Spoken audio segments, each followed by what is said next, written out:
Hello, everyone. Welcome back to Clarity Tarot and Astrology. Thank you so much for being here. I hope you guys are all doing very well and are excited for a full moon live stream, guys. Happy full moon. We have made it to the full moon in Scorpio after a very exciting new moon in Aries. So I am super excited to talk with you guys about this full moon and the energy that it's bringing in because it's very important. It's very important to understand what is going on right now.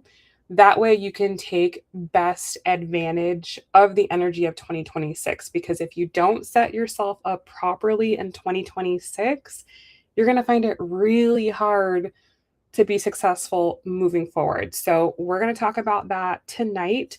We're also going to be doing live readings. Hello, Jenna. Welcome. So, how the stream will work tonight is we'll start off with a full moon astrology reading for everybody. We'll then do a full moon tarot reading for everybody. And then we will hop into live readings. So, if you would like to get a new moon tarot reading, then that is $25. If you would like a new moon astrology reading, that is $40. And if you want to combine the two, then that is $55. Now, I am offering free readings as well. So, those of you who are members of my channel, thank you so much. You can get a free astrology reading tonight. Just let me know. I'll get you on the list. Okay. If you are not a member of the channel, then I'm offering a free 1-card full moon reading. So there is a link to sign up for that.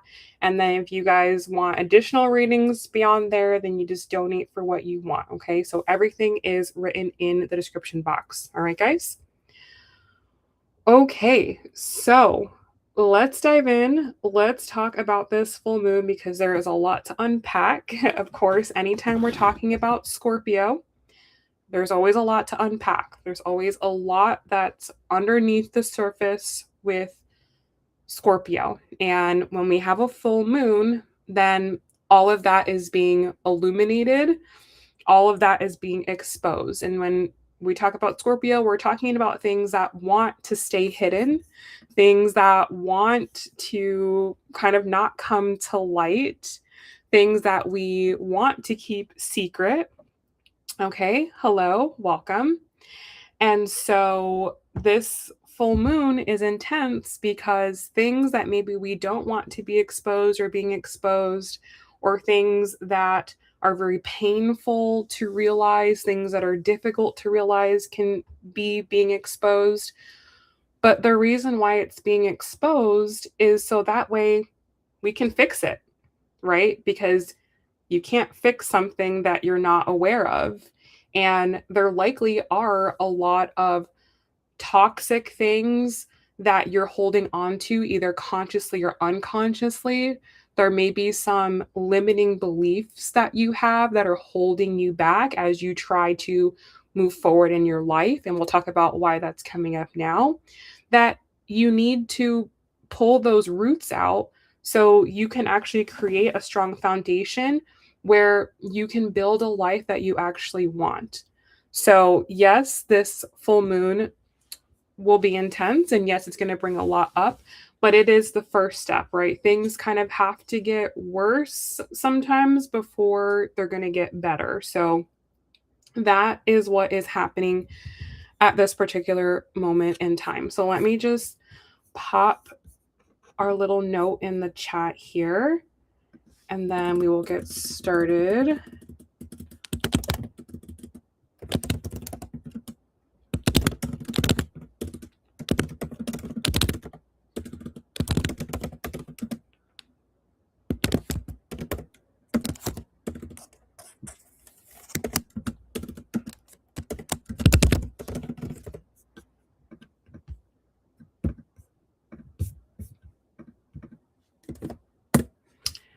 Alrighty. So bringing our attention now to the chart, let's talk about this full moon. Okay, so this full moon is happening on Friday, May 1st, and it is occurring at about 1:23 p.m. Eastern Standard Time, but You can be feeling it right now. I'm feeling it right now. So I'm sure a lot of you guys are already feeling this intensity, already feeling this energy. And so you want to look at where Scorpio is in your chart and what that house represents. That's where this culmination, illumination is happening at this particular moment in time. But in the general chart here, the moon is in the fourth house. Okay. So when we talk about the fourth house, we're talking about the foundation of our life. The fourth house is extremely important because everything else is built upon the fourth house. And typically, what our fourth house is built upon is our family. Okay, our family. You come into this world, yes, alone, but then you're born into a family and you're shaped by the experiences of that family for better or for worse.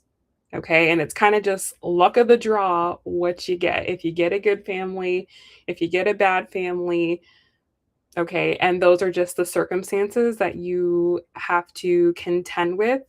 But depending on those circumstances, that shapes your life, right? It shapes the first 18 years of your life and beyond. Okay. So, what this full moon is doing is it's exposing, it's highlighting, it's illuminating your current foundation, the foundation that your life is built upon right now. And with Scorpio, we're going underneath the surface. So, what's underneath that foundation? The roots. And are those roots good and strong and healthy? Or are those roots dead and toxic and just needing to be removed? That's what you're seeing right now. Is your life built upon a good foundation?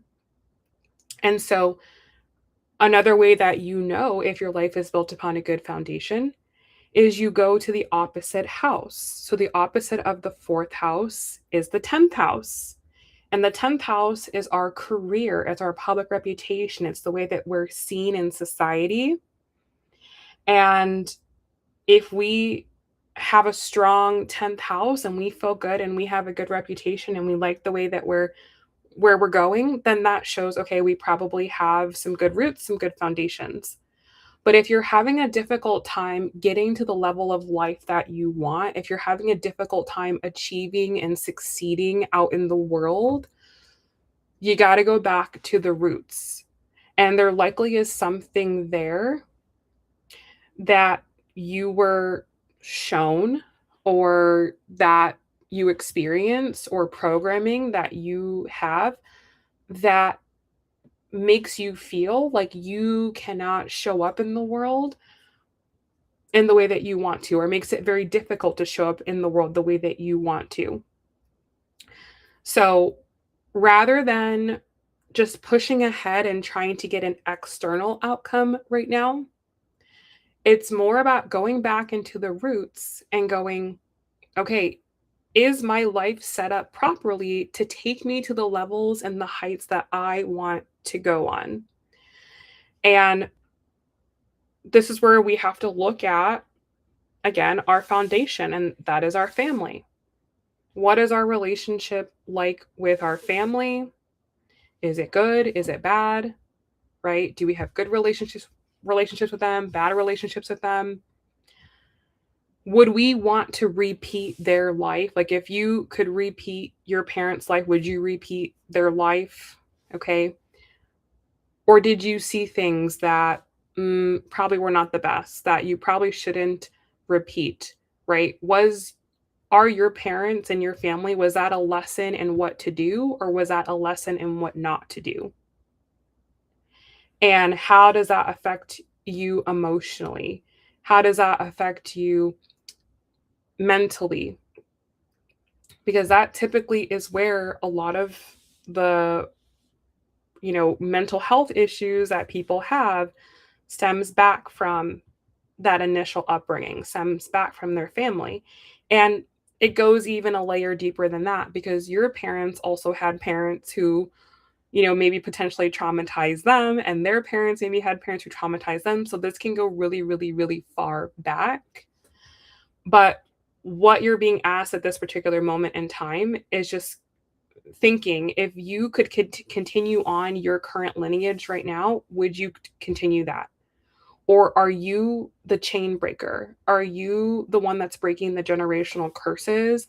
Are you the one that's disconnecting and refusing to repeat those mistakes and repeat that lifestyle? And are you now the one who is creating a new lineage? You are now the one who is creating a brand new foundation that's built on good, healthy soil. And furthermore, this full moon is happening at 11 degrees, which is an Aquarius degree.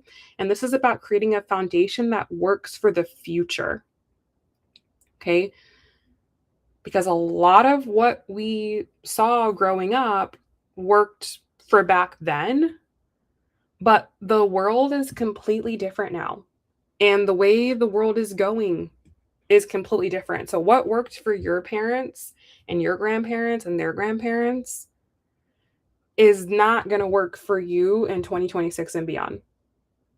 So even if you did have a good upbringing and childhood, it's like the methods that you learned growing up probably aren't going to work now. We're living in a new world with new rules, and the game has changed, and what works and what's going to be successful moving forward is not the same like what was successful 10, 20 years ago. So if you've kind of been building a lifestyle that kind of emulates what you were shown growing up, you sort of need to look at that now and go, does that work now in 2026? Or do I need to upgrade my way of thinking and maybe create a new foundation based upon where things are going? Okay, so how deep and intense this is going to vary from person to person, but the theme is the same, where everybody needs to look at the foundation that their life is built upon and make sure that it works for the now. And becoming aware of how your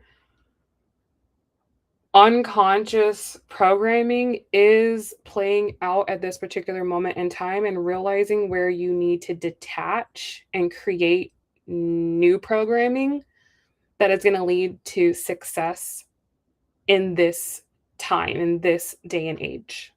Okay. Because again, opposite to the moon in Scorpio, you have the sun in Taurus. Okay. So when we talk about Taurus, we're talking about money, we're talking about resources, we're talking about finances. And the way to be successful now in 2026, the way to be financially stable now in 2026 is very different than even back in 2020. Okay. Or very, very different now than, again, 2008, 2000, right? It's very, very different now. So the pathway to getting where you want to go is likely going to be different than what you had planned for. Like if you were someone that you just went to college and you got your college degree and you're just working a normal job and maybe you have a 401k.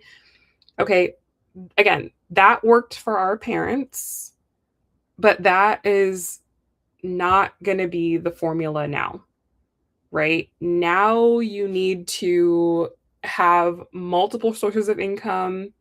You need to have assets. You need to have intellectual property.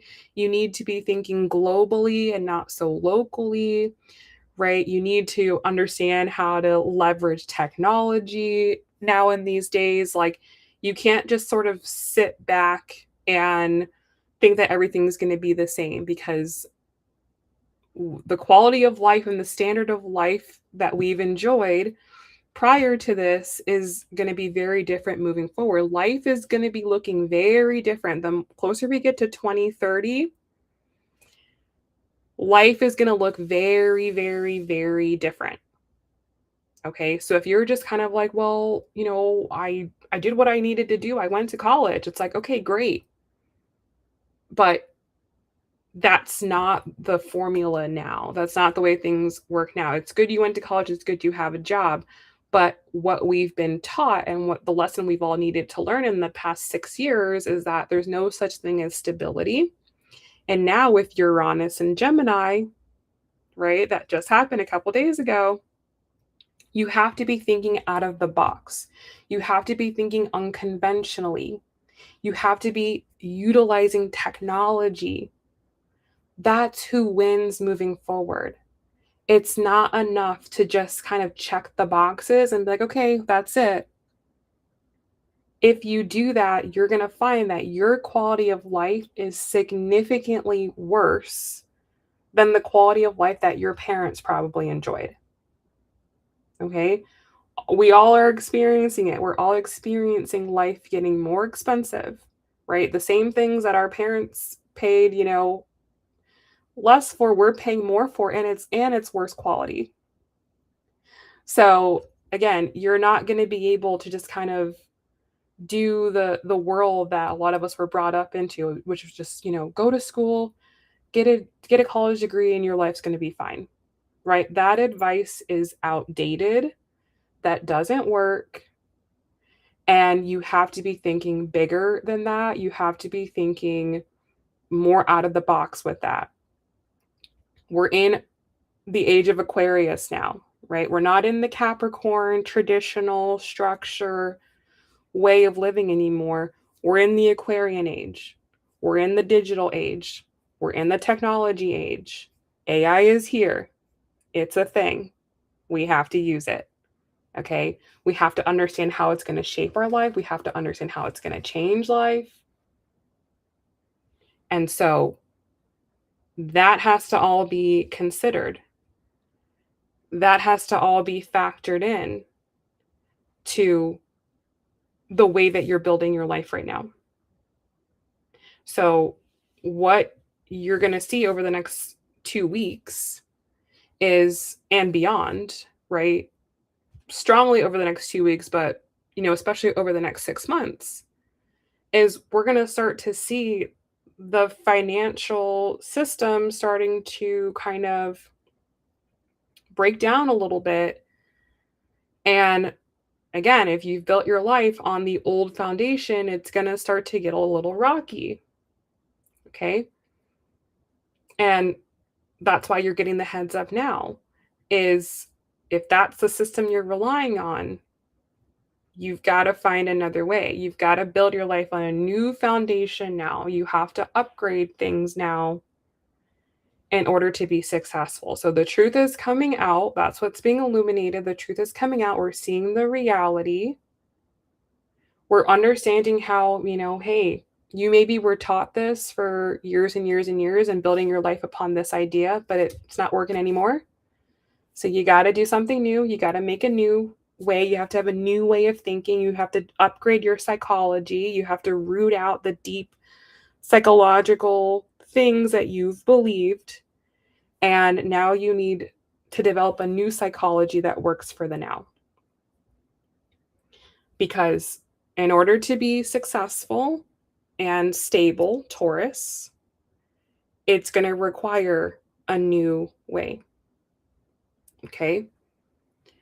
So that is like the main thing that's happening here.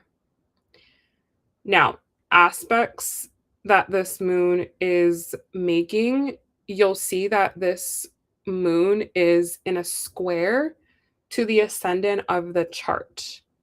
Okay, so the ascendant is you, and that moon is in the 4th house of the foundation and the family. So like I said, there can be a clash between your current foundation and the foundation or the person that you're becoming or what life is requiring right now. So the next couple weeks especially can feel challenging, can feel like there's like a struggle.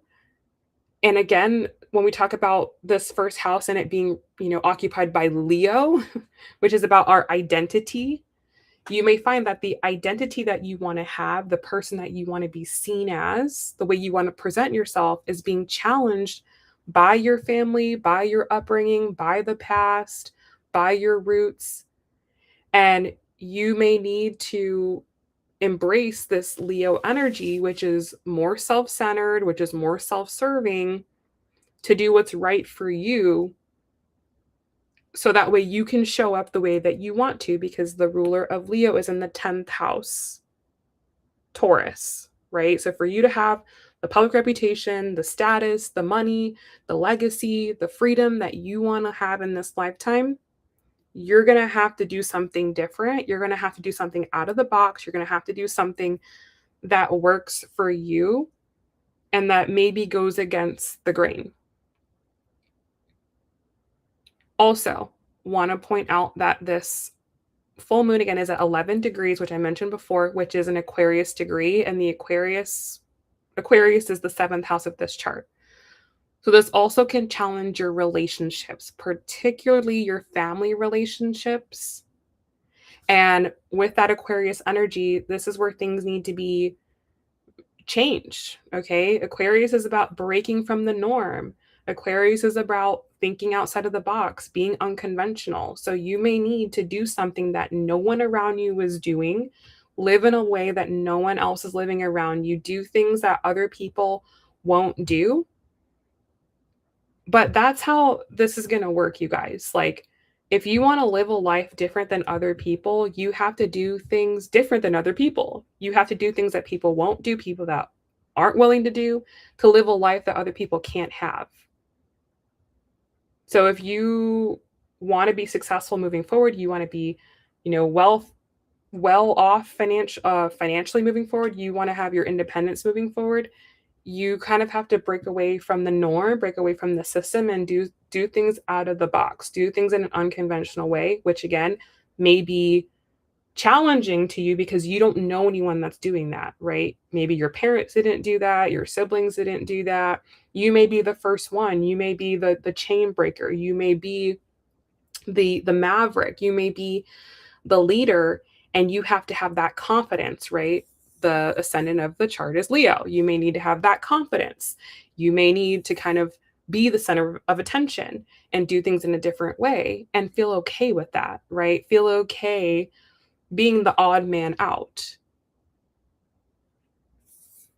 Because if you don't, the alternative is you end up in the same position that everybody else is in, which is struggling and hard and not successful and not happy.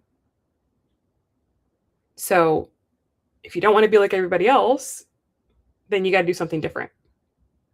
Okay. And this is where you really detach from the old way and start to accept that you have to do things in a new way.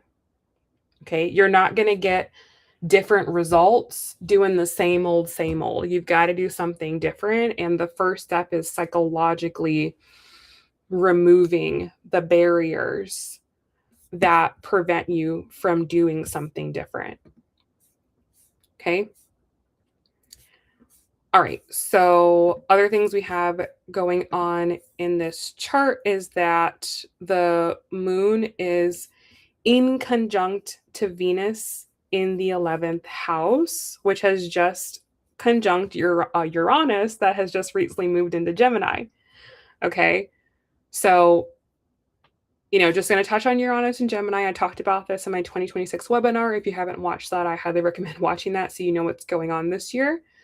But this is the game changer. Uranus moving into Gemini is the game changer. This is the time to innovate the way we think, the way we move about life. And Venus just came over this. Okay. So this has been an upgrade to the way we connect in terms of love and relationships, and also the way that we do money. And so this is in conjunct or not making a clean aspect to the moon. So it's saying, again, what is familiar, what is worked in the past, isn't going to work if you want to align with the way that money and relationships are going in the future. The way that money and relationships work now is not the way you've probably seen growing up. Okay? Money and relationships now are more independent. Okay. It's like you need to be responsible for your own resources. You need to be responsible for your own money, not depending on an employer to do everything for you and think, okay, I just need to get a job and I'm taken care of. No, it's time to go above that and go, okay, yes, I have a job, but I still need to also be thinking about what I can do to stabilize myself, other forms of income that are independent from this, right? It's time to be more autonomous. That's where we're at right now. And similarly with love and relationships, it's also time to be more autonomous, to come to the table, to relationships with value, strong in who you are, not codependent on the other person, right? The toxic relationship thing is out, and we will see that more as the South Node moves into Leo this summer, right? No longer are people just going to be kind of unconsciously going in relationships and unconsciously just having children just to have children because everyone else is doing it. People are making that decision much more consciously and choosing their partners much more consciously and avoiding relationships and avoiding having children if that doesn't work for them. Okay, so we're in a higher consciousness society, right? Or that's where we're moving towards, or where people need to be, is in the higher consciousness now. So as you move towards that, it's going to be like, okay, wow, this is different. This feels odd. This feels weird because it's not the norm yet. We're still breaking free. So you're going to feel that discomfort. So this time is not a time to feel comfortable. It's going to feel uncomfortable when you're doing something new and different that you've never done before and never seen anybody else do before. So don't think because this feels uncomfortable or hard or challenging that it's not working. But that's going to be the way forward. You have to feel the discomfort and do it anyways. If you stay comfortable, you don't want to make changes, you don't want to upgrade your life, you're going to find that life's going to get really hard. Okay? So you got to upgrade. This is also, before I say that, I also want to mention too that the ruler of this chart is Mars. And you see that Mars is over here in this little Aries stellium over here.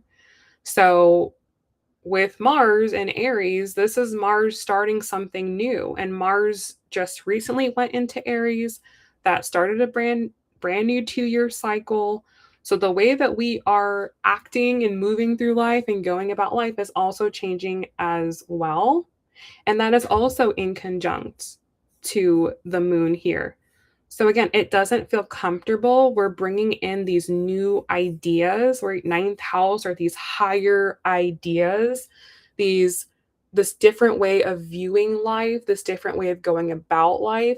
And it can be difficult and hard to do this, again, because it's just not normal, right? It's something that we understand in theory, but bringing it down into the real world and actually doing it is a different story.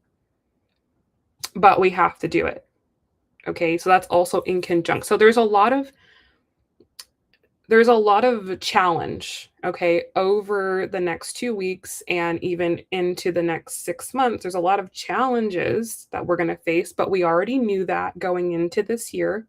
Okay, because when we look at the general astrology of 2026, we know it's something new. We knew it was going to be something that we've never done before, so it's not a surprise. But what we're going to feel now is we're going to start to feel the weight of that, because we also are in Taurus season at this time. So when we're in an earth sign season, we feel what is going on, and it feels uncomfortable because earth energy is very dense. It's very hard. It's not movable, right? Taurus energy is fixed and it's stubborn. And so we may know we need to make changes, but actually doing it and actually shifting things around can feel so incredibly hard. So just know that. Just know that from now, like, hey, things are going to feel hard, but I have to make this change. Even though it's hard, I have to do this. And this is where paying the price, right? You're paying the price right now. You're putting in the hard work now so you can experience pleasure in the future. You're delaying gratification now so you can feel gratification in the future. There's right now, it's like this is the time to do the hard work. This is the time to build. This isn't the time to be gallivanting around the world and having fun and da da da da da. This is the time to be building for the future, preparing for where the world is going. That's what this time is about. Down the line, in future years, life will get easier. I know everyone wants to know when are things going to get easier? Things are going to get easier, guys. But you have to do the hard work during the hard times. So you got to get your head in the right place, understand the context of where we are in society, understand the context of the world right now, and properly do the work and properly position yourself. So when things do start getting better, you take off with everybody else that's been doing the hard work and you ride the wave of success moving up. But right now, this is the time to do the hard work, to get real with yourself, to build strong foundations, to root out the past, and to position yourself for future success. Okay? And right now, that starts really with understanding what doesn't work and getting rid of that. Okay? Because you can't build a foundation on bad ground, right? On bad soil. So if you've got bad soil, you're not working with a good foundation, clear that out, and then you make a new one, right? And what comes next after the full moon in Scorpio? The new moon in Taurus. Okay, so new stability, new foundations, a new, nice, stable, solid ground. But the next 2 weeks, you have to root out the garbage. Alex says aliens be looking down at Earth and calling us ghetto. Exactly. Ghetto. Tacky. Okay? Seriously. They're like, get it together, Earthlings. But no, but truly, like, we've got to get it together. Like, the world has been in such chaos and disarray since 2020. And it's up to us as individuals to stabilize ourselves and not wait for somebody else or wait for the government or something to say, okay, guys, everything's good. Life goes back to normal. No, it's a decision that every person needs to make individually and figure out what every individual person needs to do. So there could be people around you who were like freaking out, but it's like, let them freak out, worry about yourself, right? Do what you got to do for yourself. So that's the work that's needing to be done right now is, okay, knowing what ain't it and getting rid of that. And truly detaching. Scorpio, cutting, detaching, permanently removing that which does not work and that which does not serve you in this particular moment in time and for the future. Alrighty? So just get ready for that intensity. Get ready to make some cuts. Get ready to make some hard decisions over the next couple of days, weeks, and months. But you got to make these decisions now, or you're gonna suffer down the line. Okay, that's just the reality. So it's like, keep up with the energy, guys. Keep up with what's happening and just do the work as it's coming up. Don't fall behind, because moving forward, it's going to be so hard to catch up. Life is going to get easier for some people and it's going to get harder for other people. And if you fall behind, it's just going to be 3 times harder to catch up, because the gap between those who are doing well and those who are not doing well is going to get bigger and bigger and bigger. We already see that. We already see that happening. So it's like, don't fall behind. Okay. All right. Let's get some cards here Let's see what wants to come through the tarot. So most important messages for this full moon in Scorpio. What does everyone need to know at this time?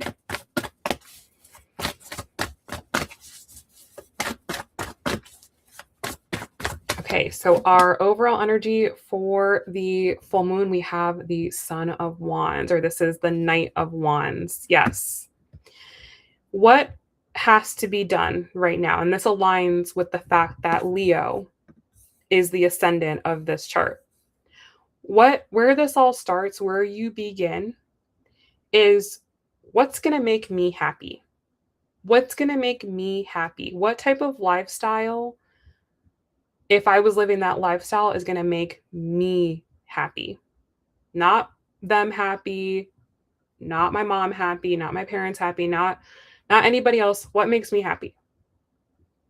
And what do I need to do to get where I need to go? And what about my life right now is preventing me from living a life that makes me happy? And the answer to that question shows what needs to be removed and demolished from your life at this particular moment in time. Okay. So right now you have to choose you and your happiness and think about the public reputation and the life and the success that you want to have, which could be very different from the life that you've seen, the life that you've known, the life that your family has lived. You know, you may be the first person in your family to become a millionaire. You may become the first person in your family to have a successful business. You may be the first person in your family that's going to be able to have financial freedom. And so if that's the life you see for yourself, you see yourself living a good ass life, then you need to understand how your childhood and upbringing and your programming could be sabotaging you from having that. Because if you didn't see that, if you didn't see anybody living a happy, successful life, then you don't have the programming for a happy, successful life. You maybe have the programming for challenges. You have the programming for problems. You have the programming for financial instability. You have the programming for poverty, okay? So you have to recognize that. If you wouldn't repeat your parents' life exactly how it turned out, then you don't have the right programming. And you need to understand that and understand that that's going to be the biggest barrier towards you getting what you want. If you have a lack mentality, if you have a struggle mentality, if everything around you has just been is so hard and making money is so hard and having good relationships is so hard, then that means you have a lack mentality, you have a struggle mentality, and you're never going to be successful and you're never going to be better and have a better situation until you develop an abundance mentality, until you develop a success mentality. So you may need to energetically, psychologically move away from your upbringing, your childhood, the programming of your parents for the sake of your success. Okay? For the sake of your success. Hi, Sarah. Thank you so much, babe. I don't know if I got anything. I haven't had any notifications come through, so I would just double check. Double check that went through. But yes, so that is like step one right now. You have to really think about, what do I want? What's going to make me happy? And what's preventing me from being happy? And if you can't see anything, like there's nothing like obvious, like, I don't know, I'm working hard. You know, I think I'm doing what I'm supposed to be doing, but you're still not seeming to get where you want to go. It's your programming. It's your programming. You have to reprogram yourself and you have to understand where the old programming comes from. And 99% of the time, our old programming comes from our parents. So again, look at your parents' lifestyle. and go, would I want to repeat this? And if your answer is not hell yes, then it's hell no. And you need to go, okay, thank you for birthing me. Thank you for everything that you've given me. I'm appreciative of my lifestyle, but my life is my life, and I'm not going to repeat your life. Okay? Your life is your life, and my life is my life. And I choose the way my life is going to go. And my life is not going to go like this. So thank you for what you've done for me, but you're not, I don't want to be you. You are you, and I am me. And this is where my life is going. This is what I'm building for myself. And again, thank you for what you've given me, but this, I reject this about this, and I reject this about that. And that is not for me. Yes, Alex. Amen. Amen.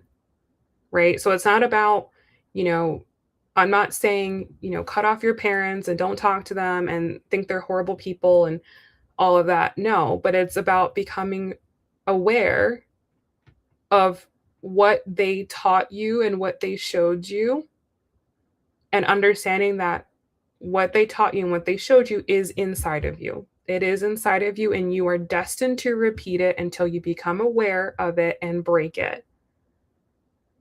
So if you're here thinking, oh, yeah, no, my parents are perfect, they didn't do anything wrong, I challenge you to maybe look a little harder, because no one is perfect. Okay?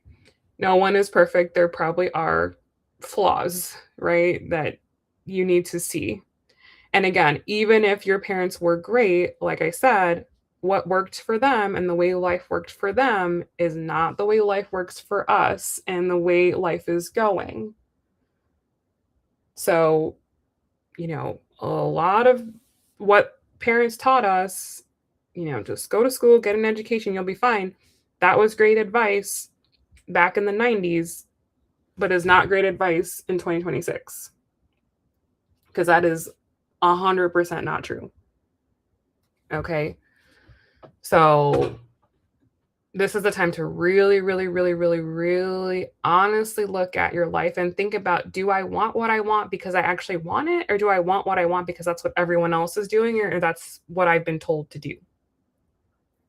Okay. And even the bottom of the deck, you guys, I have the 5 of Wands. I'm sorry, 5 of Swords.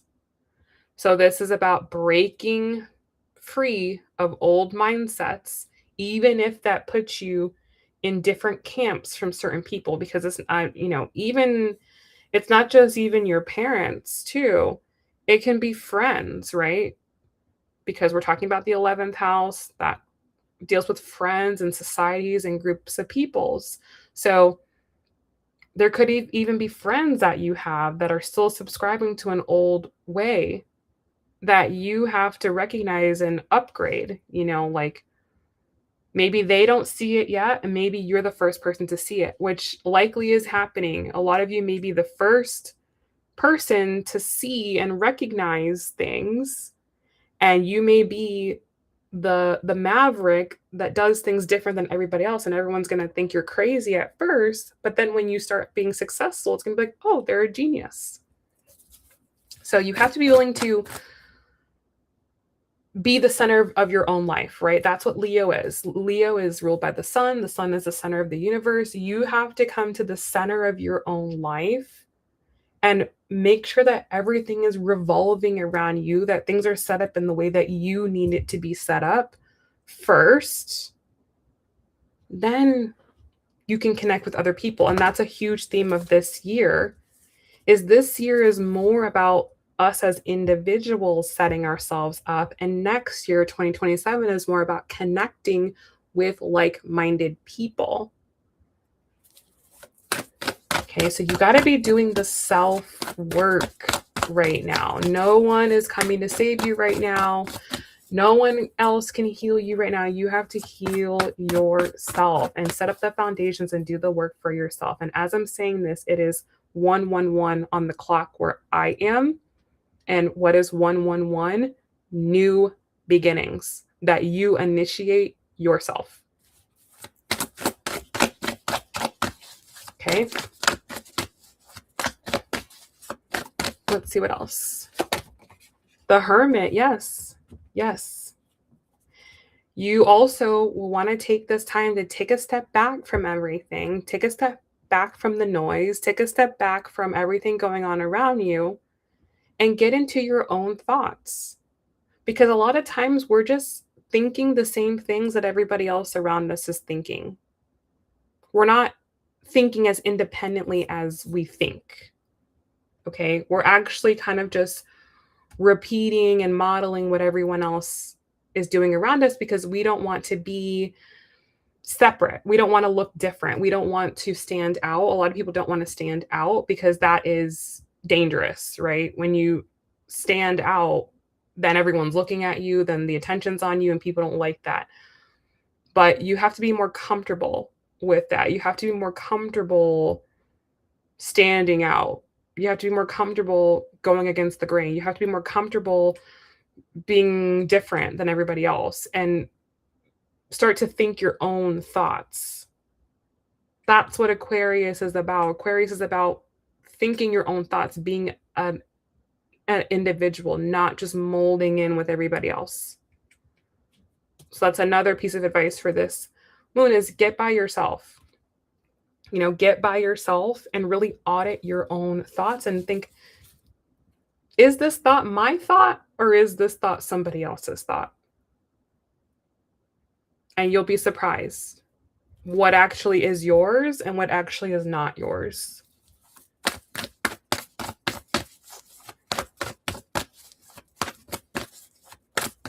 Okay. Yes, and then we have the Seven of Swords. Yes, you guys. I mean, naturally, Scorpio is intuitive, right? And is introverted because it is a feminine sign, it is a water sign, and it is a fixed sign. So, you know, these cards are not surprising to me, but it can be kind of difficult if you are someone who like tends to be a people pleaser or you tend to be very connected to other people. The Scorpio energy can be kind of difficult because it really asks you to get real.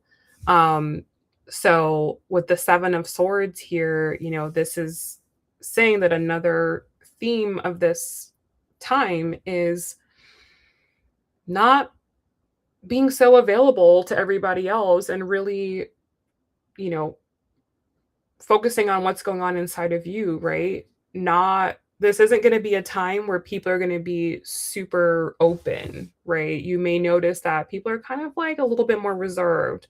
They're a little bit more quiet.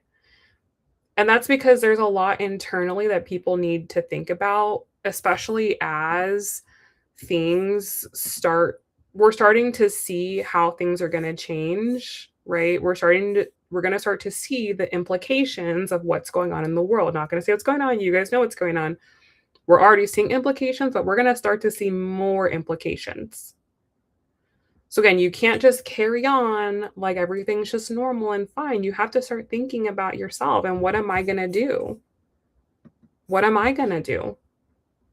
And you have to put your own mask on first before you're worried about everybody else. And you have to figure yourself out first before you're going to be able to merge with other people and connect with other people. So this isn't the time to connect. That'll come later when we get into Gemini season, later in May. We'll come out of our shell, okay? People will come out of their shell.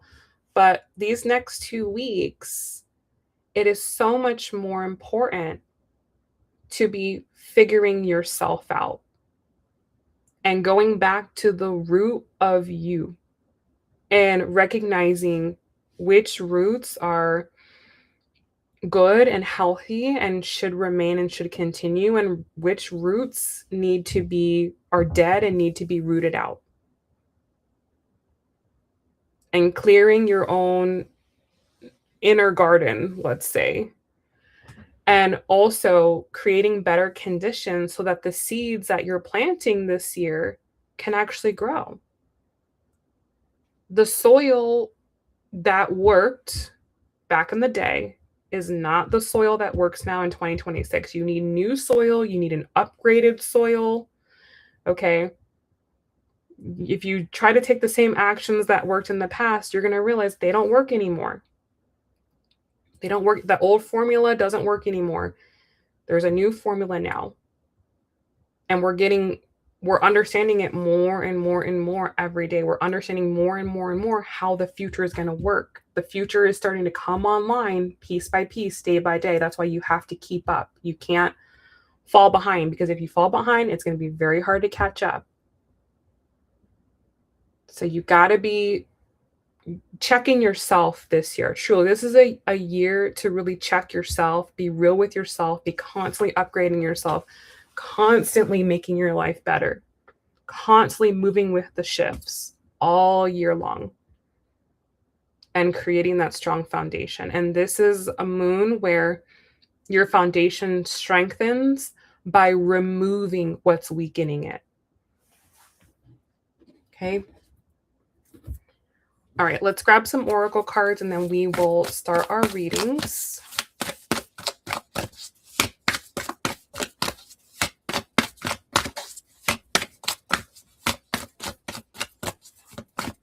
Okay, our first message here is step up and lead. Yes, 100%. You need to be the leader of your own life right now.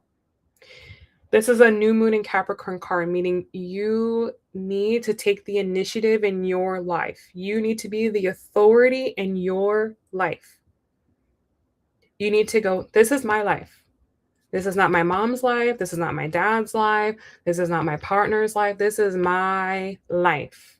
And it's going to be my responsibility to get where I need to go. And I am responsible for my successes and I'm responsible for my failures. The ways I show up for myself matter, and the ways I don't show up for myself matter. And I will be the one to get the consequences of that. So, yes, you may find at this moon that a lot of your failure up until this point in time has been a result of programming that you received from the past. But now is the time to say, enough. I'm not doing that anymore. I'm not going to have a lack mentality anymore. I'm not going to have a scarcity mentality anymore. I'm not going to have a fear-based mentality anymore. I take responsibility and I'm going to change it. I'm going to fix it. So you may realize, wow, you know what? I do have a lot of anxiety, and you know what? That stems from my unstable childhood growing up, or, you know, I do have this problem with money, and that's because I never was taught how to manage money, you know, and that sucks. But you recognize that and you go, okay, now I'm going to do better. And you rid yourself of the past permanently. Scorpio is permanent. So at this time, when you realize something, you can get rid of it permanently. Bye-bye, scarcity mindset.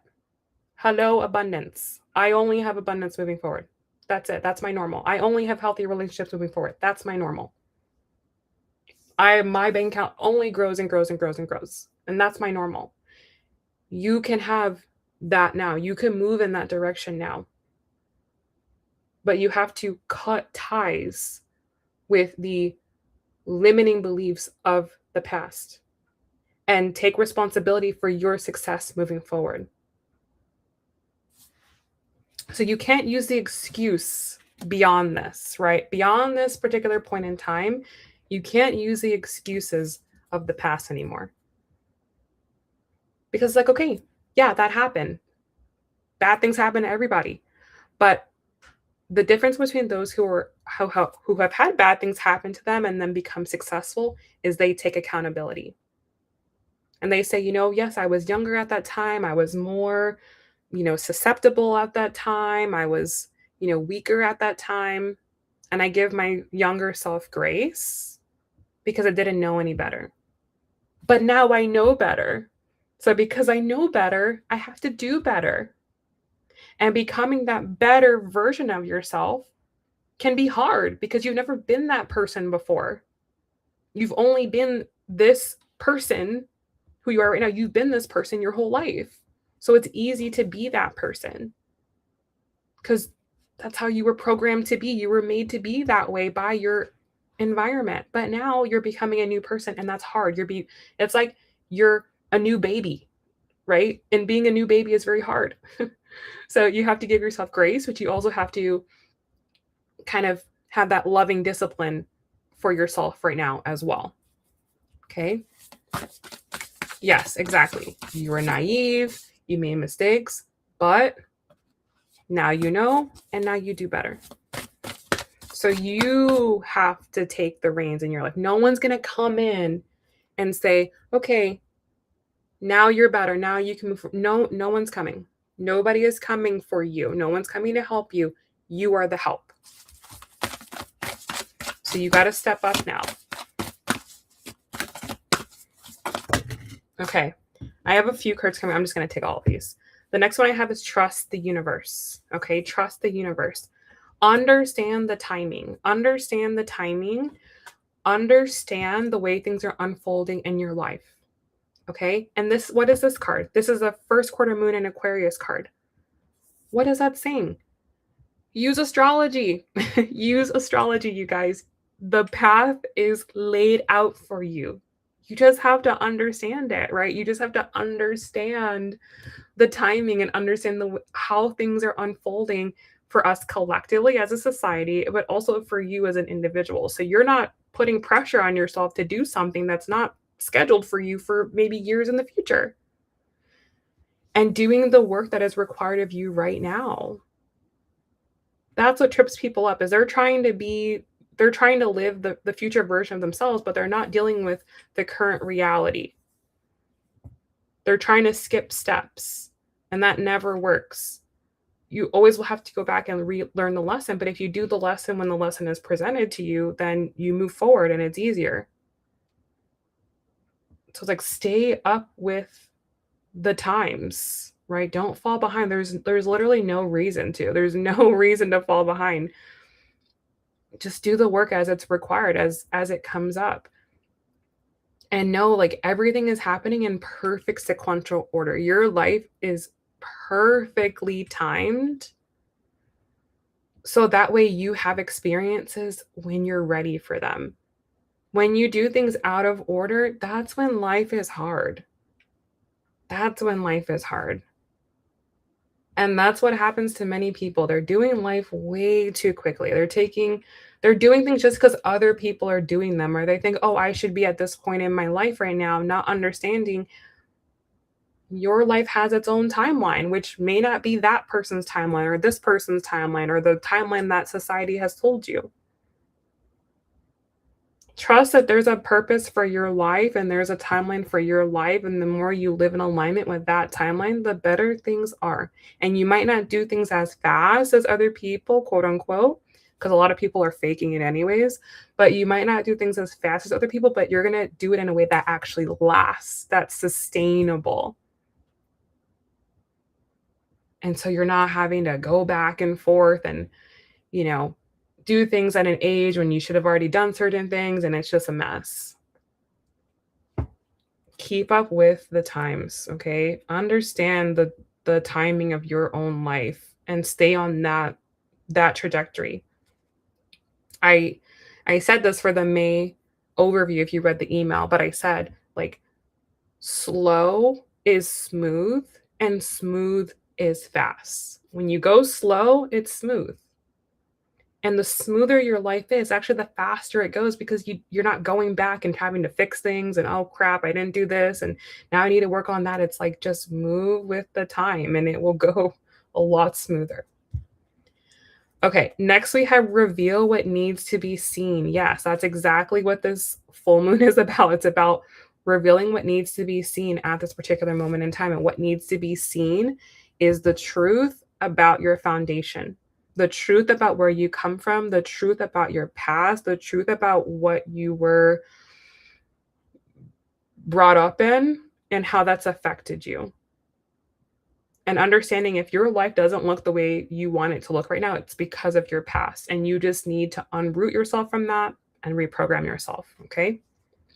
All right, next we have unleash your kindest self. And this is saying be kind to yourself, right? Be kind to yourself. You're not going to get things perfect. You're not going to nail it first time around or maybe second time around. You may make mistakes, but what's more important is the intention and the consistency, not perfection, right? The consistency. Consistency is not perfection. Consistency is showing up even when I feel like it, when I don't feel like it, when I'm doing good, when I'm doing bad. I'm showing up no matter what.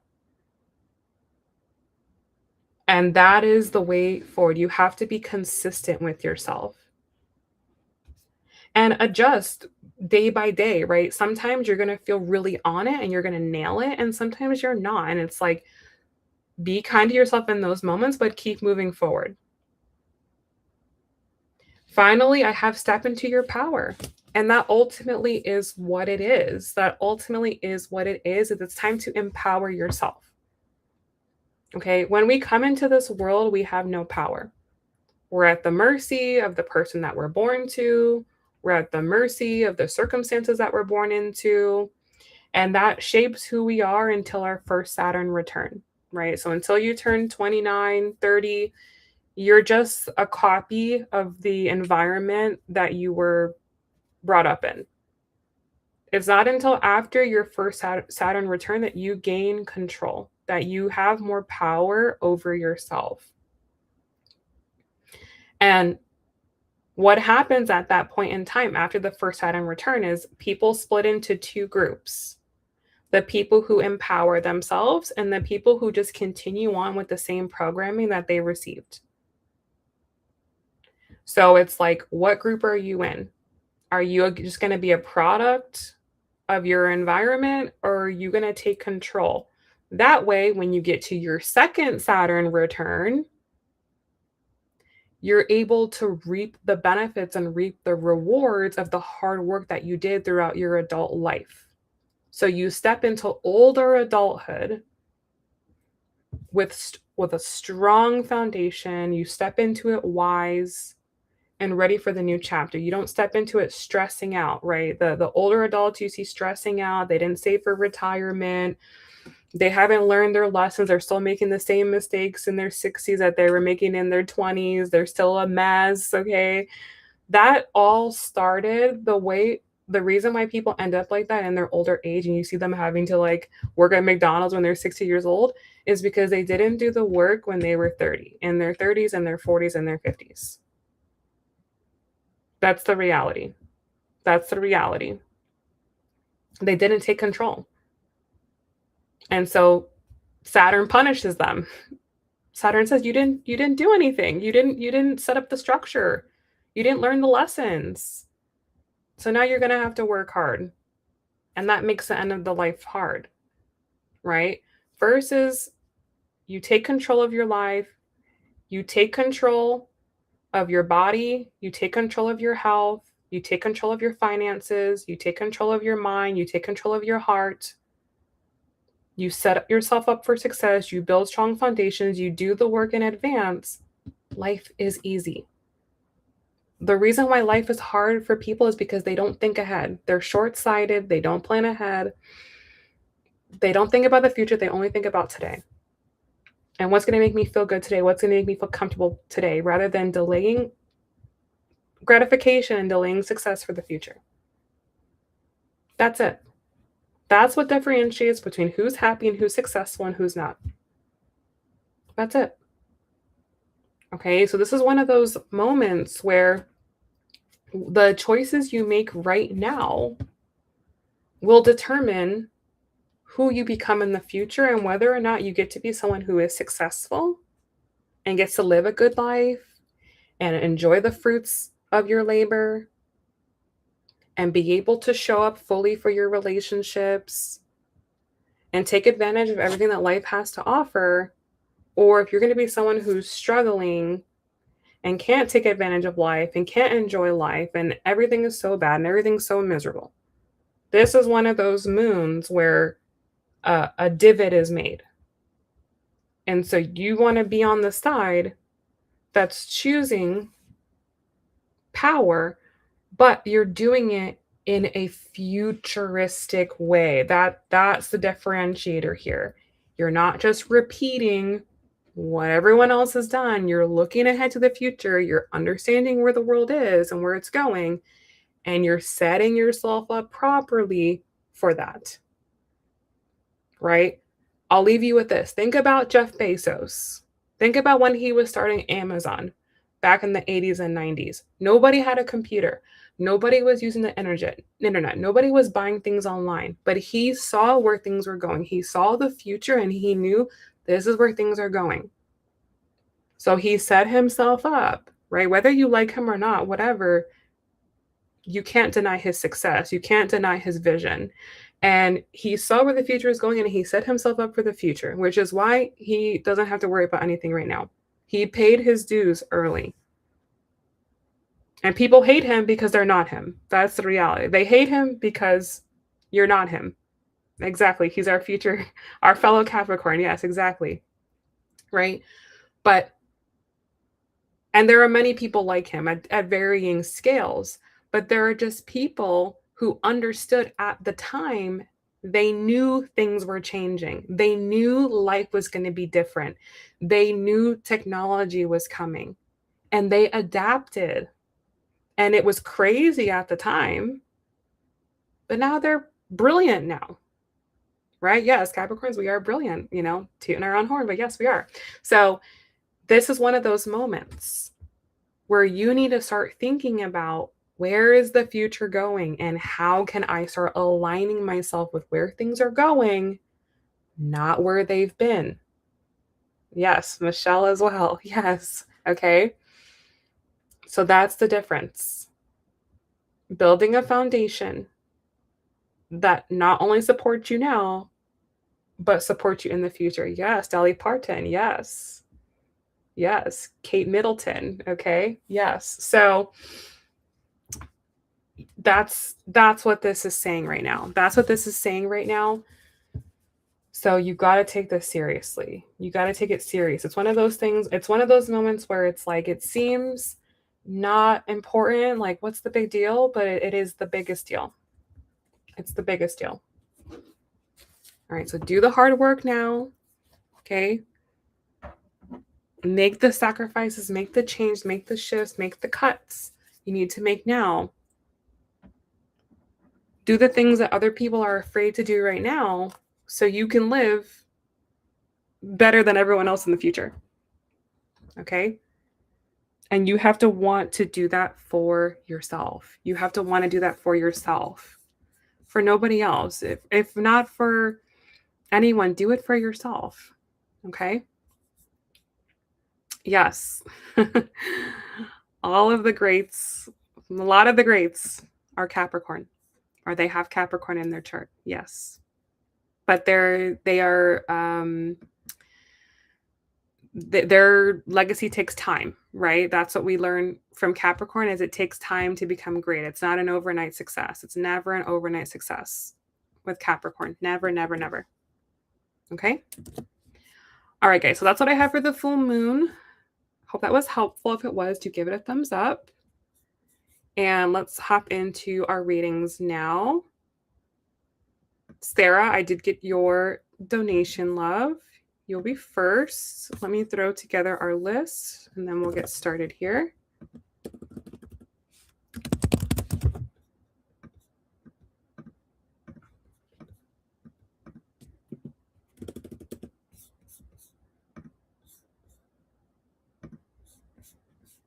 Okay, so we have Jenna,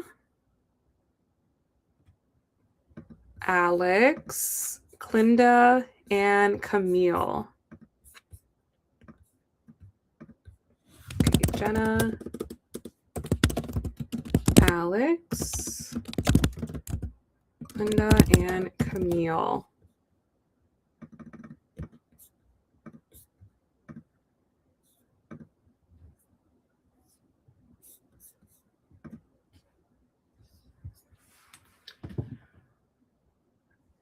Alex, my pleasure, love. My pleasure. Thank you for being here. Okay, so starting off with Sarah. open this up for you.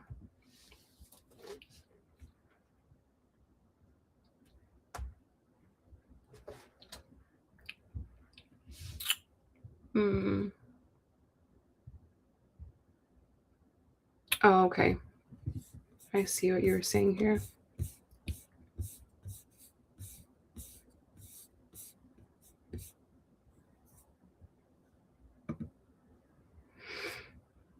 Okay. So Sarah, give me 1 second. Let me grab you certain cards.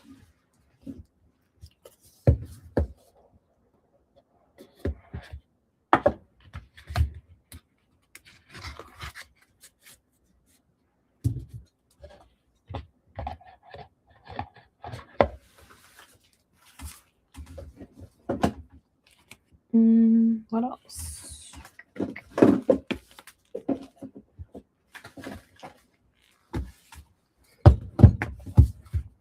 Hello, hello. It's true, Alex. It's very, very true. But you know what? It's a struggle. It's not easy. All those people's life you mentioned, it's not easy.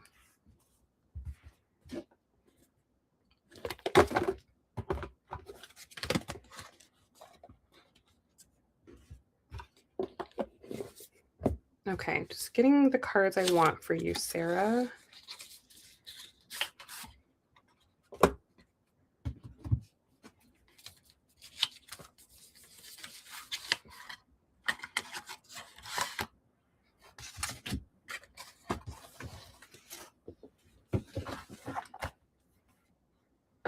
Okay.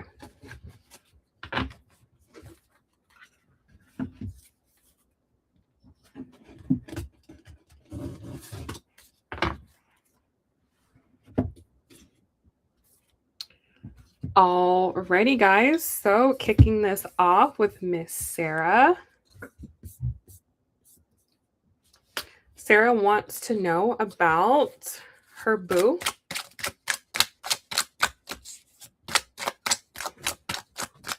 Absolutely, Alex. Absolutely. Saturn always pays. He always pays. He always pays his debt. But you have to do the work.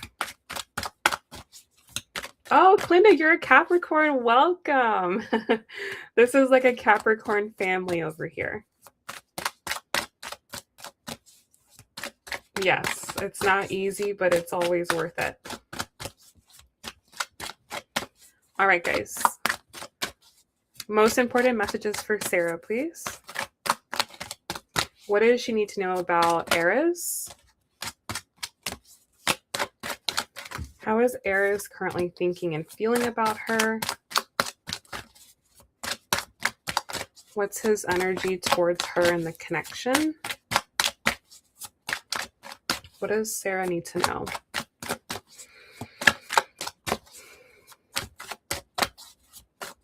Okay, let's cut the deck here.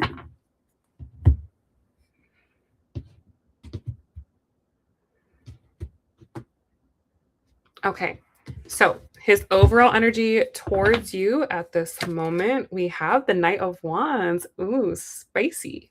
Okay, so there's a lot of attraction towards you right now. A lot of attraction, a lot of passion, a lot of feeling like this is my lover.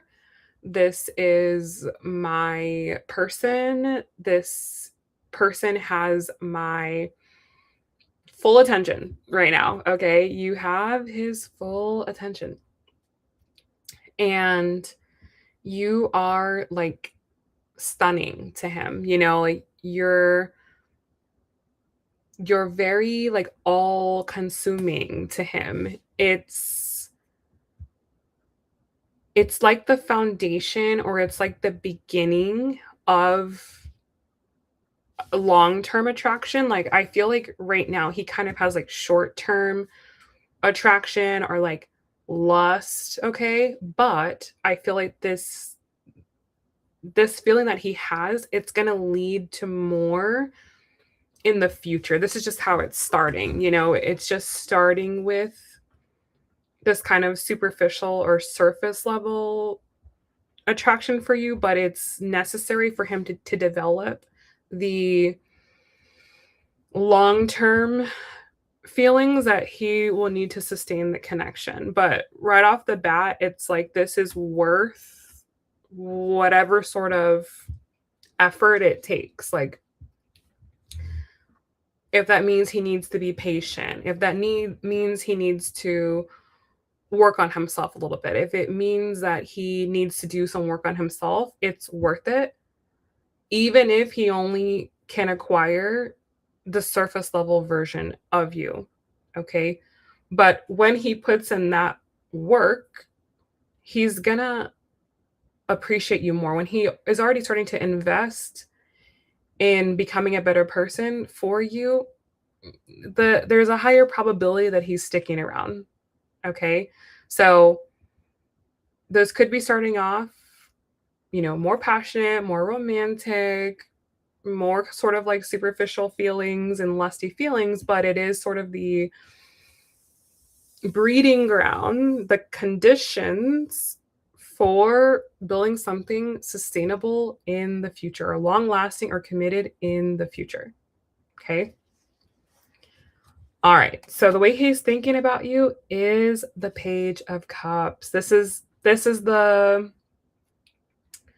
sort of the challenge, let's say. His level of maturity right now when it comes to relationship is not at the level that it needs to be to, number one, even sustain kind of the superficial relationship, but it's even less able to sustain the mature version of this relationship. So there's like a big gap between where he is right now and where he needs to be. And he's like very aware of that. He's very aware of the fact that he is not where he needs to be in order for you to feel safe and comfortable, like fully investing in the connection. So it's like, and this was, what I talked about in the May reading, which by the way, I am going to re-upload it because for some reason I listened back to it and on YouTube. It's very quiet. So I will re-upload it because it's a very important reading. But I don't know if you've listened to that or not, but that was like a lot of what that reading was about. Is he's in his page energy, but he needs to be a king. Okay, he needs to be a king. So he may be showing you knight, right?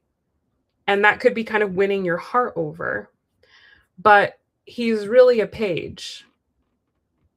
So what he's kind of showing you and who he is truly are different people. And where he needs to be is a mile away from where he is.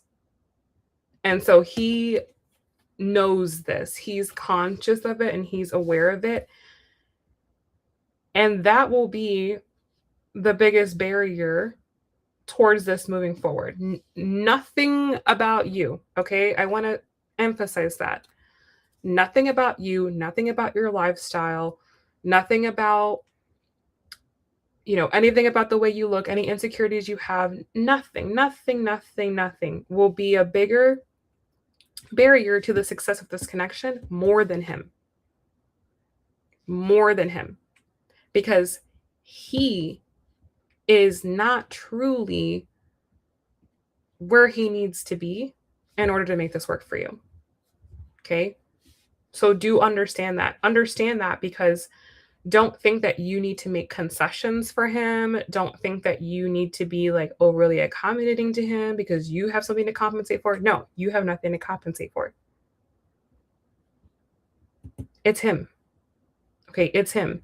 And this connection is exposing and revealing to him where he needs to step up. Okay. So the way he feels about you is the Knight of Cups. Yes. So he kind of has you on a pedestal, right? He's seeing you as this shiny objects of like this thing that he has to like work for. It's like this thing that's over there. It's like I'm over here and she's over there. He's not seeing you as, okay, this is my equal. We're on an equal level. I have as much value as she has. We're on the same playing field. We can bring the same level of value to each other. No, he's seeing you that you're like very, very valuable and you have a lot to offer and you bring a lot to the table, and that he has less. And that he has to work for you. He has to like acquire you. You know, you're like, the Ferrari, you're the Lamborghini that's over there off in the distance that I have to work to get towards, that's not available to me. So there's like multiple angles with this. It's like, yes, you're like the prize, but this is work that he needs to do anyways. Like he needs to level up in his life anyways. He needs to mature in his life anyways. He needs to grow up anyways. You're just sort of the carrot that's dangling in front of him to get it done.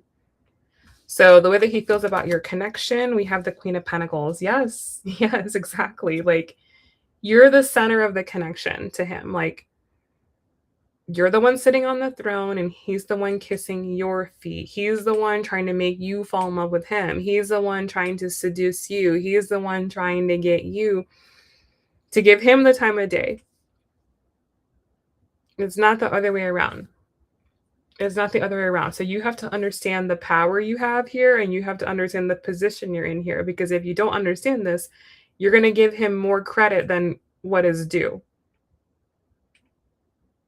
Because yes, he may be making you feel good about yourself and it's nice to have him around, and he brings good energy, right? He brings a passionate energy. He brings a creative energy that makes you feel lively, and that's nice. But that won't sustain. That won't sustain this. So it's very important for you to sit in your throne and see him clearly. So yes, he needs to work, okay? Not just actual work, but he needs to also work for you and be in a position where he's bringing you value. He's providing you something for yourself that you can't do for yourself. And he's not in that position. There's nothing that he can do for you that you couldn't do for yourself. That's the reality. But he should be in a position. That's the thing. He should be, and he wants to be in a position where he can bring you into his life and take some stress off of your shoulders and allow you to relax more into your feminine. He's not that guy. He's not that guy. He's not in that position yet, but he aspires to be, and you give him the motivation to do so. So that's a lot of the attraction towards you, is you make me want to be a better person, like you make me want to, be more than what I am right now. So that's where he needs to be. He needs to be on a different level. He's probably doing okay for himself. Like he's probably okay for him, but he's not okay to really bring you in. He's not in that position really. So that's the reality with him. Okay. The challenge here is the Justice card. This connection right now will be unbalanced. It will not be balanced. It's not an equal playing field at this particular moment in time. Okay. He doesn't have as much to give as maybe he seems. Like he maybe seems like he's successful, or he seems like he has it together. It may seem that way, but it's not as much as you think. It will still be, he can't really do as much for you as maybe you think. or as much as he's trying to lead you to believe. So you're still going to be in a position where you're pretty much doing what you're doing now, which, again, what's the benefit? Like, what's really the benefit of that in the long run? You could just keep doing what you're doing right now and not have the stress of a connection, because he's going to bring his stress, right? Every man brings his stress. So it's like, there's no need to add more stress to your life. You could just keep doing what you're doing right now. Okay. So that is also why things are likely not moving forward, because he may be laying it on thick and trying to kind of make you fall in love with him, right? But the back end of that, the reality is when you're attached on the back end, it's like not as good as you think. Okay. Because if he's not really bringing tangible proof that he is more successful than you and that he is financially more successful than you, then it's not as what he's trying to make it seem like. Okay. So give him less credit. Like, give him less credit here. You know, he's not as what he appears. Okay. You said, I can tell he likes me more. I like him a lot. I do. That is good. But yeah, you're probably sensing something's not fully right here. Yeah, because something is not fully right here with him. Okay, so clarifying this, we have the Death card. Yes. There is more transformation that he needs to do that even he is not really aware of. Like, he's not really aware. Again, Death is Scorpio. We're in the full moon in Scorpio. There's a lot of things about himself that he's not aware of. There's a lot of things underneath the surface that are controlling him. There are things underneath the surface that are shaping the way that he's going about life that he needs to root out. He does have like toxic energy, or he has something, we'll clarify in a second, something, which is why he's approaching you the way he's approaching you. Okay, this is clarifying the 9 of Wands in the overall. It's coming from an unhealthy or a toxic place. So let's clarify that a little bit more here.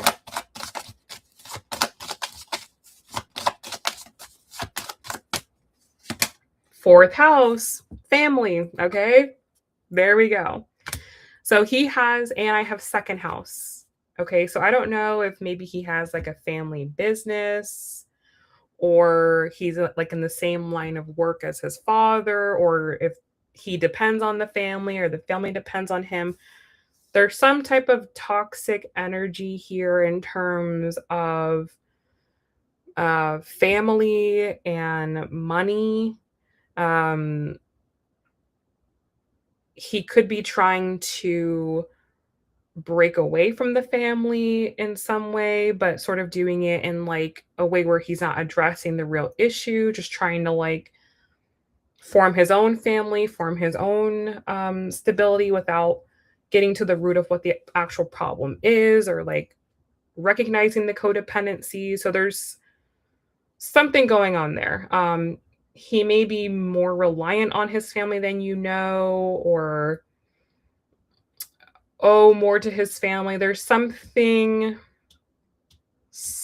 with family, okay? And it's affects his ability to be his own person. So kind of what I'm getting here as well is maybe he seems very successful, but it's only because of the support of his family that he's successful. Or maybe he kind of stands on the backs of his family or on the shoulders of his family, or maybe he has family money or something, but he doesn't actually work for the money. Like, there's something, he's like not fully self-made or something, or he is indebted to the family. There's something here. I can't quite put my finger on it, but it may be like Maybe his father paved the way, and so now he kind of seems successful, but he's not the one that actually did the work. He doesn't have like the actual like work ethic or something. I can't really pin it down for certain, but it's something along those lines where he needs to he needs to actually do the work, or he needs to actually have the understanding of how something works. So yeah, he's coming at you not from a place of power. He's coming at you a little bit more from a place of having a superficial understanding of what a relationship actually takes, or what like longevity actually takes, or what hard work actually takes. Because he's not the one that did it himself. Hmm. So yeah, it's like he maybe looks successful, but he maybe doesn't really have the confidence that goes along with someone that's successful. Or he doesn't have the wisdom that goes along with it. So it's like he maybe feels like an imposter, like, yeah, I look more successful, but I don't really feel internally successful. Like something along those lines. And he needs to cut ties with something or be less reliant on something. And so he may be more codependent than he looks, right? Like he's not standing in his own energy. Okay. There's like so much more there. I could keep going, but like I feel like I'm not getting the full clarity. So let's move forward from that. Okay, so clarifying the Page of Cups and how he's thinking about you. You have a lot of cards. Most important message, please. Woo. Okay. Yeah, the Emperor. Mm-hmm. Yes. He feels like he needs to be more self-sufficient, more in control. It's like he doesn't it's the maturity thing. It's the maturity thing. It's like his maturity is lacking. The maturity is lacking. Yeah. And so he knows he has to stabilize himself. Yes, a lot of times when guys come from wealth, they they don't know the struggle. They don't know the real struggle, right? Because even if they make a mistake, there's still a safety net underneath them, you know? So they don't really know the pain um of things really. Okay?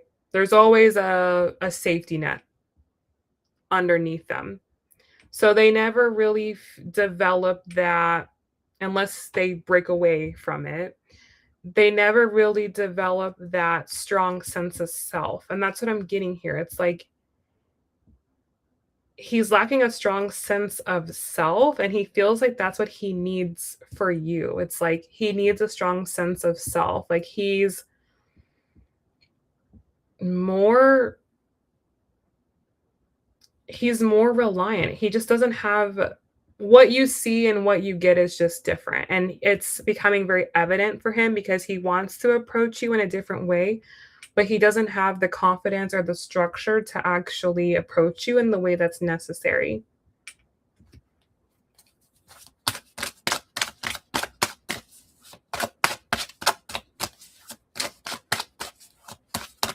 You said, I know he works all day. Not to say he's not hardworking, not to say he's not smart. He could be very smart, but it's about having the foundation, right? It's he doesn't have like the right foundation here. Intellectually, we get along. We do have the same interests, yeah, and all that's great, right? All that's great on the surface, but when he's thinking about the future and he's thinking about, okay, how can I how can I really bring this forward? It's like the idea of it, yes, is there, the intention is there, but the ability to actually do it is very different. Okay. Yes, exactly, exactly. He may be in a more privileged position, okay? But with that privilege, he may not really have the access to the wealth. That's the thing with guys that come from wealth. They have everything they need, and everything they need is available to them, but they don't actually have the keys to the castle, right? They don't the money is not in their name. That's the thing with wealthy guys or money guys with that come from money.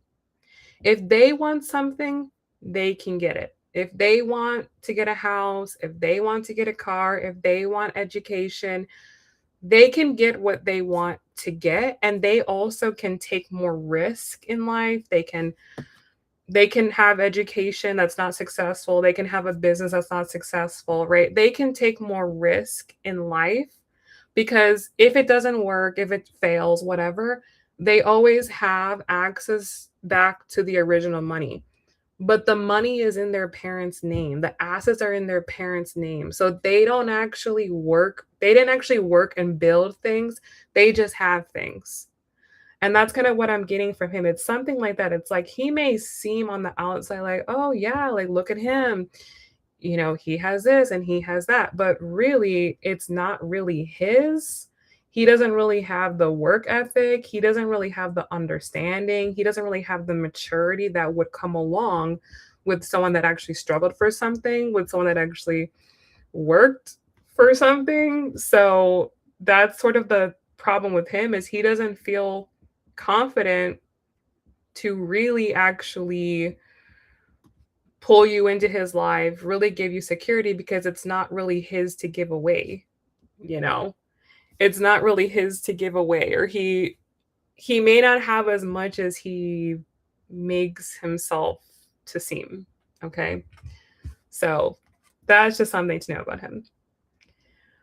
All right, so the way that he feels about you clarifying the Knight of Cups, we have the King of Wands. Okay, so again, heavy passion, heavy, heavy, heavy passion. Yes, he works in VC. Again, people who work in VC, they are asset heavy, but they're not cash heavy. Okay, they understand assets, right? But these guys, again, they are not liquid. These guys are not liquid. These guys, their money is very tight. Their money is tied up in things and they take more risk, which is a good thing. It's okay to do that. But they're not as stable as they seem. And they, again, it's like they're very about appearances. Okay, the appearances is what draws you in, but then when you're behind that, it's very can be not what you think. Okay. So just know that. But anyways, clarifying the King of Wands or clarifying the Knight of Cups, you have the King of Wands. So again, strong passion. The passion is there. The desire is there. The interest is there. All of that is there. So does he like you? Yes. Does he want to see where this can go? Yes. Like, yes. The interest, all of that, like, trust me, you're attractive enough, more than attractive enough. You're interesting enough. You're exciting enough. Okay. Like, all of that is there. It's just him feeling like taking the passion and making it real. Um, that's where he's not feeling confident, right? That's where he's not feeling confident. And a relationship needs more than passion, right? Like, yes, you start the fire, right? But then you need to build around the fire, right? You need to build the structure around the fire and all of that. Like that's where he's not feeling confident. He's not feeling confident to Okay, come into my life. You can have this, you can have that, things like that. Like he's not at that level. And also with a guy that it's in venture capital and he's more asset heavy, that means that he has big goals. Okay. He has big dreams. So that might be good for like a basic guy. Like a basic guy may be like, oh, I have a house and I have, my job and I have uh, my education. Okay, now I'm ready to have a family and now I'm ready to get married and now I'm ready to go down that path. But these types of guys, they want more. They want to have lots of assets, lots of properties, lots of stuff before they really feel like, okay, yeah, now I'm ready to take my foot off the gas and now I'm ready to focus my energy into a relationship. These types of guys are like hard, they have high expectations of themselves and they're kind of hard to like please themselves, if that makes sense. Like because they're around other people who are wealthier than them, who are more successful than them, and they feel the need to work to those levels.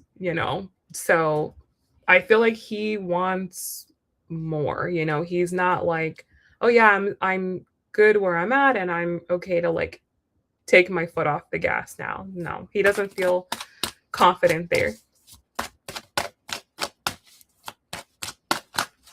You said my father worked in outer space with astronauts, so we bonded on that. Aw, I love outer space and it's a very niche topic, so I appreciate him for liking things like that. And that's cute, like that's cute and that's great. But connection has to be built on more than that, right? So I think he enjoys that too, because again, you have lots of passion cards here. I think he also enjoys that as well, but it's more about him feeling like he can actually give you something. That's sort of the issue. And even though, you may say like, oh, my family struggles more than him or whatever, he may admire you for your maturity and admire you for your understanding of the world and admire you for your hard work. Okay. So, though he may be like in a financially different position, you may be a lot stronger than him in terms of your mental position, in terms of your level of maturity, in terms of your emotional understanding of the world. So, don't feel like, oh, because he may be financially in a better position than me or have more education than me, that he's automatically better than you, or that means he's confident, or that means that this and that. These guys that have big education, big jobs, big money tend to be very insecure.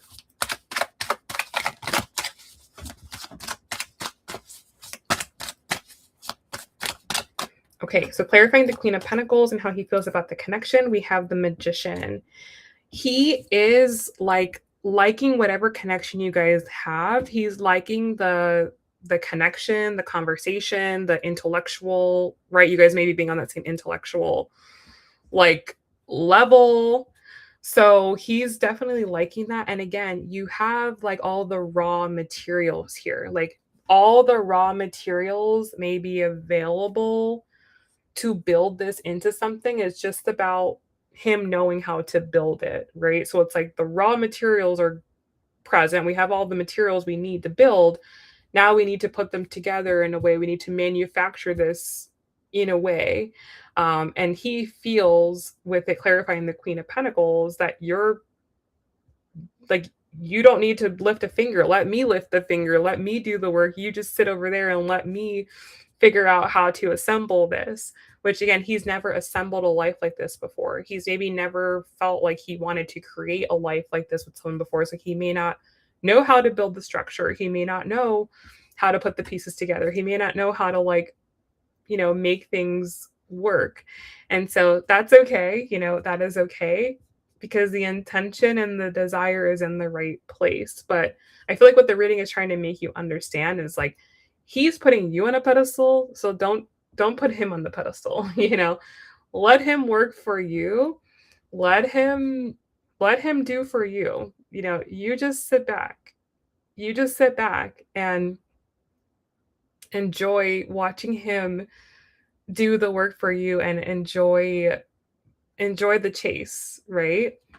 So that's what you need to do. Um, you said, he bought us tickets to Japan. I will go and enjoy it with him. Of course, he has a property there, but it was a kind gesture. And the thing about these guys, too, is like this type of stuff is not a big deal for them. Like, if this was like a regular guy and he spent his life savings to take you to Japan, okay, that would be special. But he this is probably not a big deal for him. It's something he was going to do anyways. It's better to go with somebody. It's worth it. He already has a property there, so it's like these gestures can seem nice, but they're actually not like a really big inconvenience, for the guy truly. So I feel like spirit is just saying keep things in perspective, like keep things in perspective and understand like what it may mean for you is not what it means for him. So don't start thinking, oh, this means something, because your level of understanding of what something means and his level of understanding of what something means are like two different levels of understanding. Um, you said, yeah, he admires me, but he said he wants me to relax. Exactly. Exactly. And take care of things. Yes. I want to be smart. Yes, this is so funny. It resonates so much. He's eager, feels amateur. Exactly, girl. He's an amateur. He's an amateur. Okay. So it's like, yeah, it's cute and everything, but you need more than an amateur, right? Like you definitely need more than an amateur. There's still immaturities about him that he probably has that just haven't come out yet. That could be masked by, the fact that he, maybe has good education, has good career, maybe is attractive, right? He could have a really good mask, is basically what the reading is saying. So don't give him too much credit quite yet. You said giving pedestal for sure. Yes. Yes, yes, yes. Yeah, and that's a little quick, because any guy that's really healthy, any guy that's really doing his thing, any guy that is really about it, like really about it, is not probably not, again, as confident or successful as he's making himself to be. So those are definitely like red flags that you're catching. And yeah, I see that too. I can see that here as well. There's like a differentiation between who he wants to be and who he is and how he's showing up. So there's like mm, there's just something that's just not adding up here.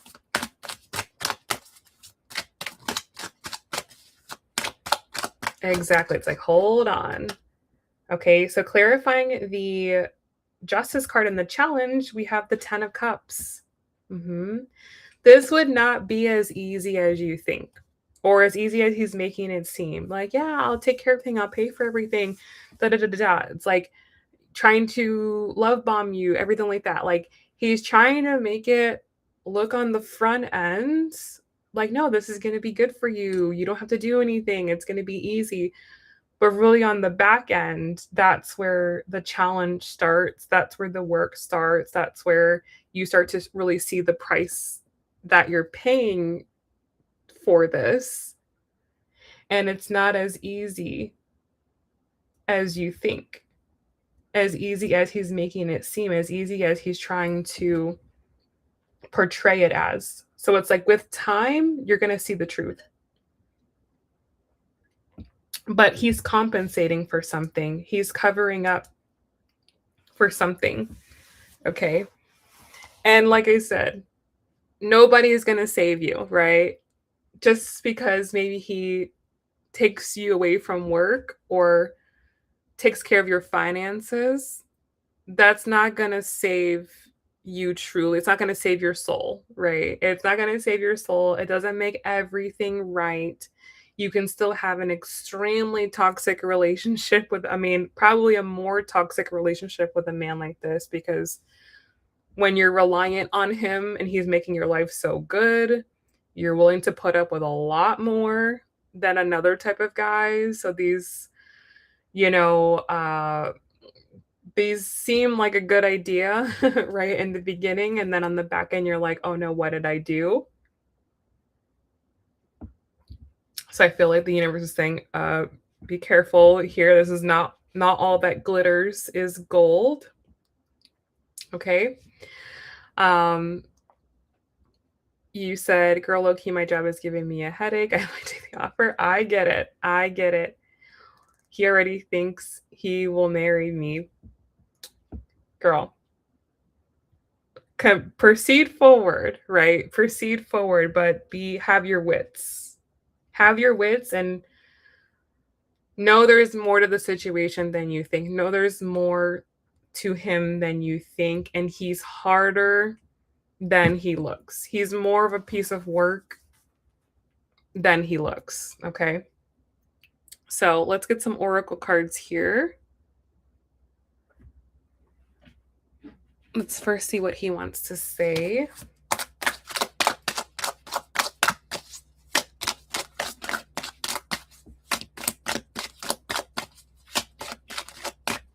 Okay. Yeah, we have just being near you is intoxicating. So yes, he's very infatuated with you. He's very like in lust with you. Excuse me, not in love with you. You know, like he's in lust with you, or the idea of you, or you know, the fantasy of it. He's caught up in that right now. We even have I love you at the bottom of the deck. Yeah. So I can see what you're saying, how he's coming on strong, he's coming on quick, but these words don't have the same meaning to him as it means to you, or they don't have the same weight.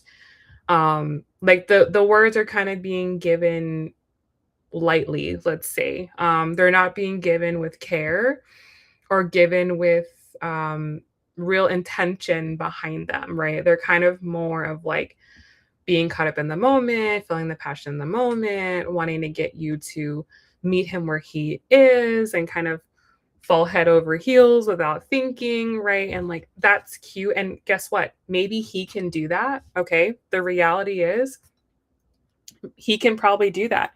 He can probably afford, not just financially, but he can afford emotionally to do that, right? It's not going to put him at a great loss if he loves and loses with you, but it could be more consequential for you, right? You getting emotionally attached to him could have more consequences to you than it does to him, you right? So it's like, he can maybe throw money around and buy trips and say wild things like I'm going to take care of you, but it's also, it's also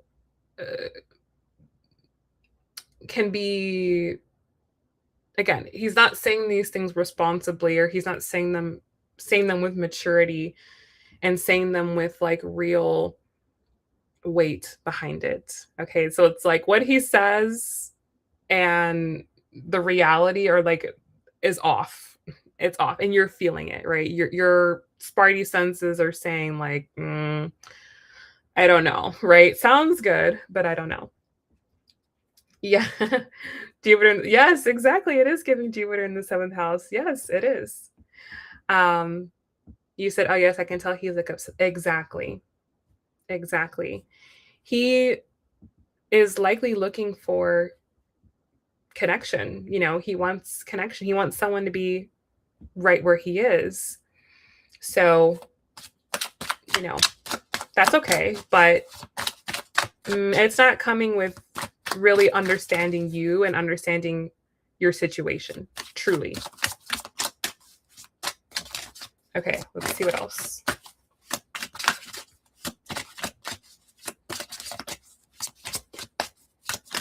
Okay, Spirit says vulnerability, yes. this connection on both sides can be can put you both in like a vulnerable place. I feel like for him, it's more about um the emotional vulnerability that he would be experiencing on his end, but it feels like for you, it's more of like financial vulnerability. It's vulnerability on both sides, but it's different. Like this connection would put you both out of your comfort zones, but in different way. It's not equal. There's not equality. That's sort of the thing here. This is the situation is not equal in some way, and that needs to be like, you have to be aware of that because it can just really end not well. Not well. One person will lose more than the other. Okay. All right, let's get another oracle card here. Okay. I have separation. I have, and underneath the bottom of the deck, I have religious factors. So I don't know if religion plays a part in this, if this person has a particular religion that they belong to, which maybe has certain rules or again, going back to the family thing, maybe the family is more of a role than you're knowing right now. Like maybe the family has more of a say in who he's with and who he's not with because of their religion or something like that. So this may not be as possible as he is making it seem for some reason. Okay, because of the religion, because of the family. I'm getting that, okay? And then I'm also, if it's not religion, if it's not like his religion or your religion, I don't know if your religion has rules of who you can marry, I don't know. If it's not that, it's just that you guys are on different pages in terms of your spiritual journeys or your spiritual understanding. So it's like on the surface level, this can work, right? This could be like an Instagram relationship where it's like, okay, on Instagram, you see the couple traveling, you see that they live here. It seems like they're living a good life, but it's like behind the scenes, it's like there's incompatibilities. They're on different pages. It's not as good as it seems. Like it kind of feels like the front of the relationship and the back of the relationship are like off in some way. So something is like off. Something is off. Okay, let's get one more. And I did see your second donation. You said, I kind of like it, Bree, not gonna lie. Yeah, I mean, proceed forward, right? Proceed forward, but I definitely think with caution. You know, I wouldn't throw everything away because there's still things you don't know. There's still things you don't know, still things that are being revealed. He may not be as stable as he makes himself to be. He may not be as generous as you think. So there's definitely just more. He can put you in a vulnerable position. Let's say that. So there's more that you want to know before you're like all in. Yeah, like he may be trying to create separation from his family, and maybe he may be physically separated, but he may still be financially dependent. He may still be emotionally dependent. He may still carry the values of the family. Like he may be physically far away, but not really as detached as he seems, and like trying to form his own family, trying to form his own unit to like give him that perception of being on his own, but really he's still attached. Okay, let's get another oracle here to close out the reading.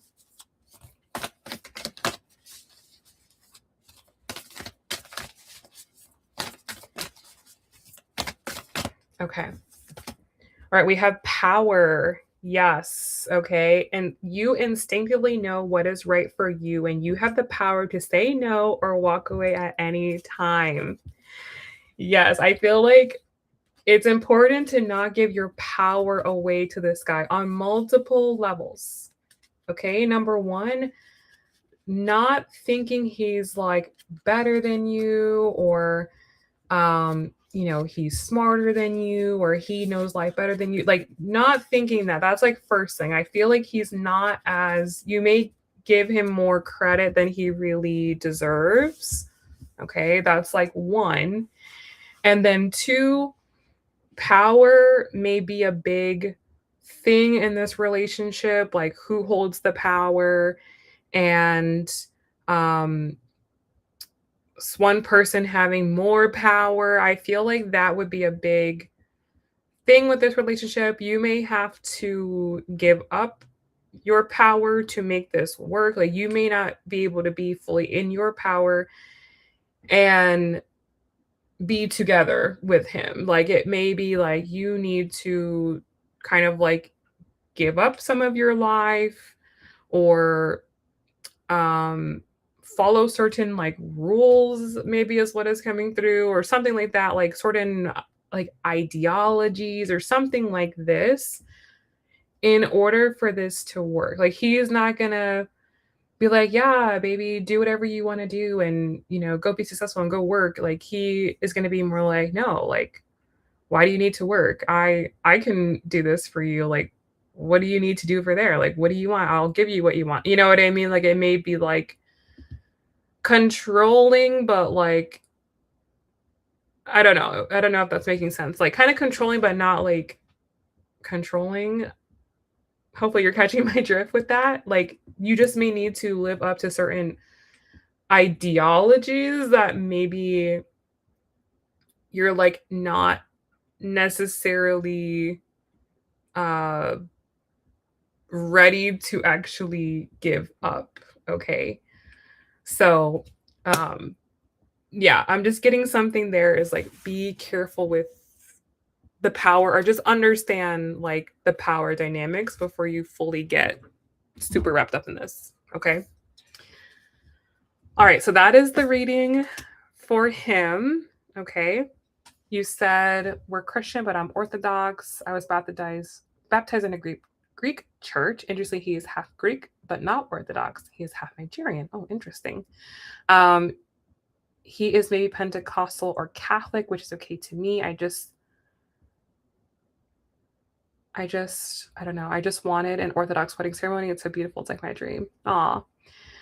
Yeah. Again, I feel like Spirit is just saying, have your wits about you. Don't be so ready to give up your power for him. Okay. Because yeah, on the surface, it's like, yeah, you can get the surface level things that you want, but then there could be some power dynamics between the two of you that are like, this is not what I signed up for. This is not what I thought. It's like, that may come at a cost that you can't see quite yet. Okay. So let's clear this off, and then we'll answer your next question.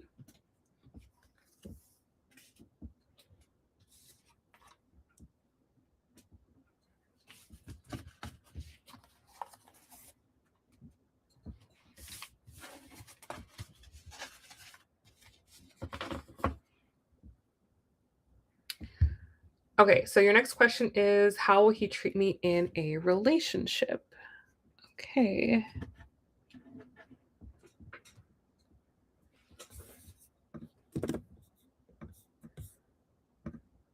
Okay, so here is your second question now. You said, yes, he wants me to be a stay-at-home mom. I told him I'd eventually want a business. He says, as long as it's my passion. Aw. Yeah, like, that can work in theory.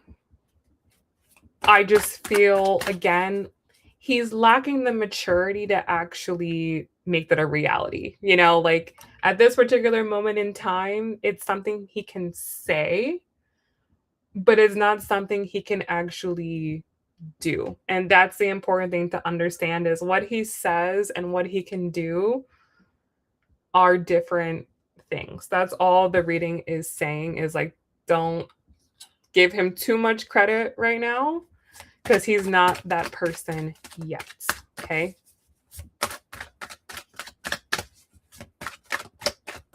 All right. So your next question is, how will he treat you in a relationship?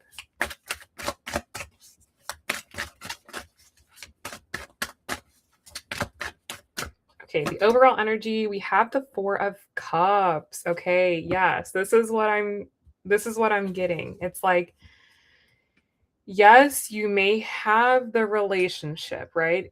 Yes, you may have the situation, you're able to be a stay-at-home mom, you're able to have more freedom or relaxation in your life. Yes, but it comes at a cost. Okay, it does come at a cost. He may not be as emotionally available in the back end of the relationship as he is right now. He's like kind of like love bombing you in a way and telling you all these things and I love you and I'm going to marry you and all this stuff. Like, it sounds good in the beginning, right? But then once it's attained and that's that. And there's no more work to do. Like, once he has you, he's got you, you're reliant on him. Now there's no more he doesn't have to put in any more work in. Now he has achieved the goal, I guess, let's say. And then there's no more to do. What else does he need to do? Because you're there, okay? What else? It's sort of like really, really strong on the front and then bad in the. It's like same thing. Like, you get a job and they're like, oh my god, we want you to work here so bad. Da da da da. They're doing everything they can. They're being so nice to you, and then you get the job and you're like, what the hell? This is what I was getting myself into. It's sort of like that, which, um, it's like, maybe the job is good, right? It fulfills the goal, which is making money, but it doesn't fulfill the emotional satisfaction, right? It doesn't feel like this is it for me, but it also is confining as well. So it kind of feels like that's what will happen here. It's like, yes, you have the circumstances and the situation, but you're not feeling emotionally sustained or supported, which maybe that's a good trade-off, right? Like, there are plenty of women who are not necessarily thrilled with their relationships, but they're happy for the circumstances. So it could be that kind of situation that I'm getting, where it's like, this is better than the alternative type of situation, but I'm also getting it's not like amazing either. Um You said, I like him so far. I'm okay with that. I'm tired of my job and being a single mom. Freaking sucks. Yeah, exactly. Maybe it's better than the alternative, but it's maybe not also everything you imagine it to be. So it's like, just be smart about that, right? If you know what you're getting yourself into and you're like, yeah, I'm here for the money. Okay, great. I'm here for the lifestyle. Okay, great. You just don't have that like expectation of him, and you don't go into it thinking, yeah, we're going to have this magical relationship where we're soulmates, when really it's just more about the practical financial side.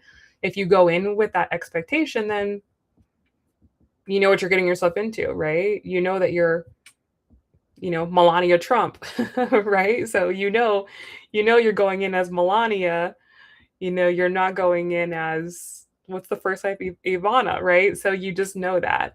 Um, so yeah, again, it's having the right expectations can change the situation drastically, and not, taking the version of him you're getting and thinking that's what it is, because it's not going to be that on the back end. You said, yeah, just like losing sleep and chaperoning field trips, trying to show up and then being there emotionally, then trying to sleep. Yeah. Yeah. So again, maybe this is better than the alternative. But yeah, I wouldn't be thinking like, oh my God, this is the one, anything like that. I wouldn't be thinking like that. Let's see what else.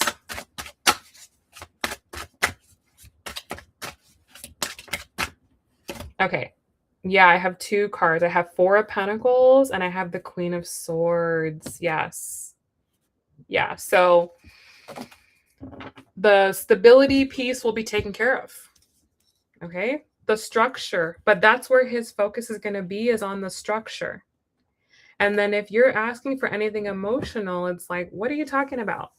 I give you everything. What are you talking about? You have everything you want. You have everything you ask for. What else do you want from me? It's kind of like that. Like, I work every day for you. I suffer for you. What else do you want from me? It's sort of like, this is what you get, you know? The it's the Queen of Swords is like Aquarius, you know? It's like, it's sort of detached emotionally because it's fully logical. From his perspective, logically, he's like, the relationship is great. But you may feel emotionally like we don't have anything emotional, you know, or it feels like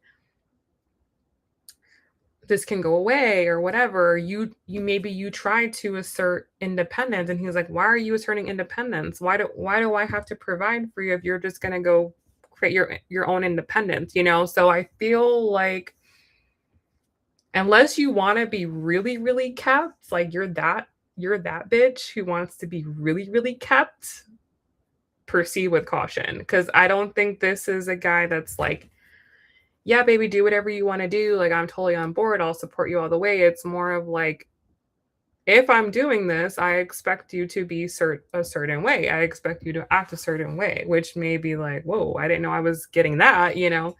So, again, for some girls, that's exactly what they're looking for. And I feel like that's what you can get here, right? If you want to be smart, you want to get asset, you want him to buy you assets, this is the guy, right? This is the guy. But if you're trying to have like an actual relationship with like emotional satisfaction and stability, you're going to get one or the other. So you have to know, like, I'm going into this solely for this and I'm going to get my bag. You know, you have to kind of know that I'm not going to get emotional support. You know, he's not going to be like, I'm going to be number two. And maybe you're okay with that, right? Maybe you're okay with being number two. You're not going to be number one. You're not going to be his equal partner. You're going to be the person he's taking care of, you know? Yeah, get it, Sarah. Get it. If you want it, get it. Seriously, I'm being dead. Like, if you want the bag, get it, you know? So get it, but you just go in knowing I'm here for the bag. That's it. I'm not going to ask for date nights. I'm not going to, you know, I'm not going to be talking to him every day. You know what I mean? Like, you just know what you're getting into and you don't expect more, you know? You said like, I'm tired of the unstable emotional people with emotion. Yeah.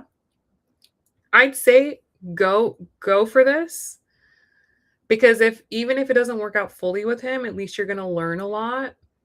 Because the type of woman that you have to become to be with a guy like this is would be good. Would be good. There's a lot you can learn from him. There's a lot you can gain from this experience. A lot you can gain from this experience that you can, if it doesn't work with him, you can take it to the next relationship and you'll know better how to work with these types of men because men like this are a different type of man from probably the men that you're used to. And when you know how to work with them, you know how to deal with them, you know what's important to them, you know how to show up, right? You know how to show up and you know how to be with these other men moving forward. So it's at the very least you're going to learn, you know, at the very very least.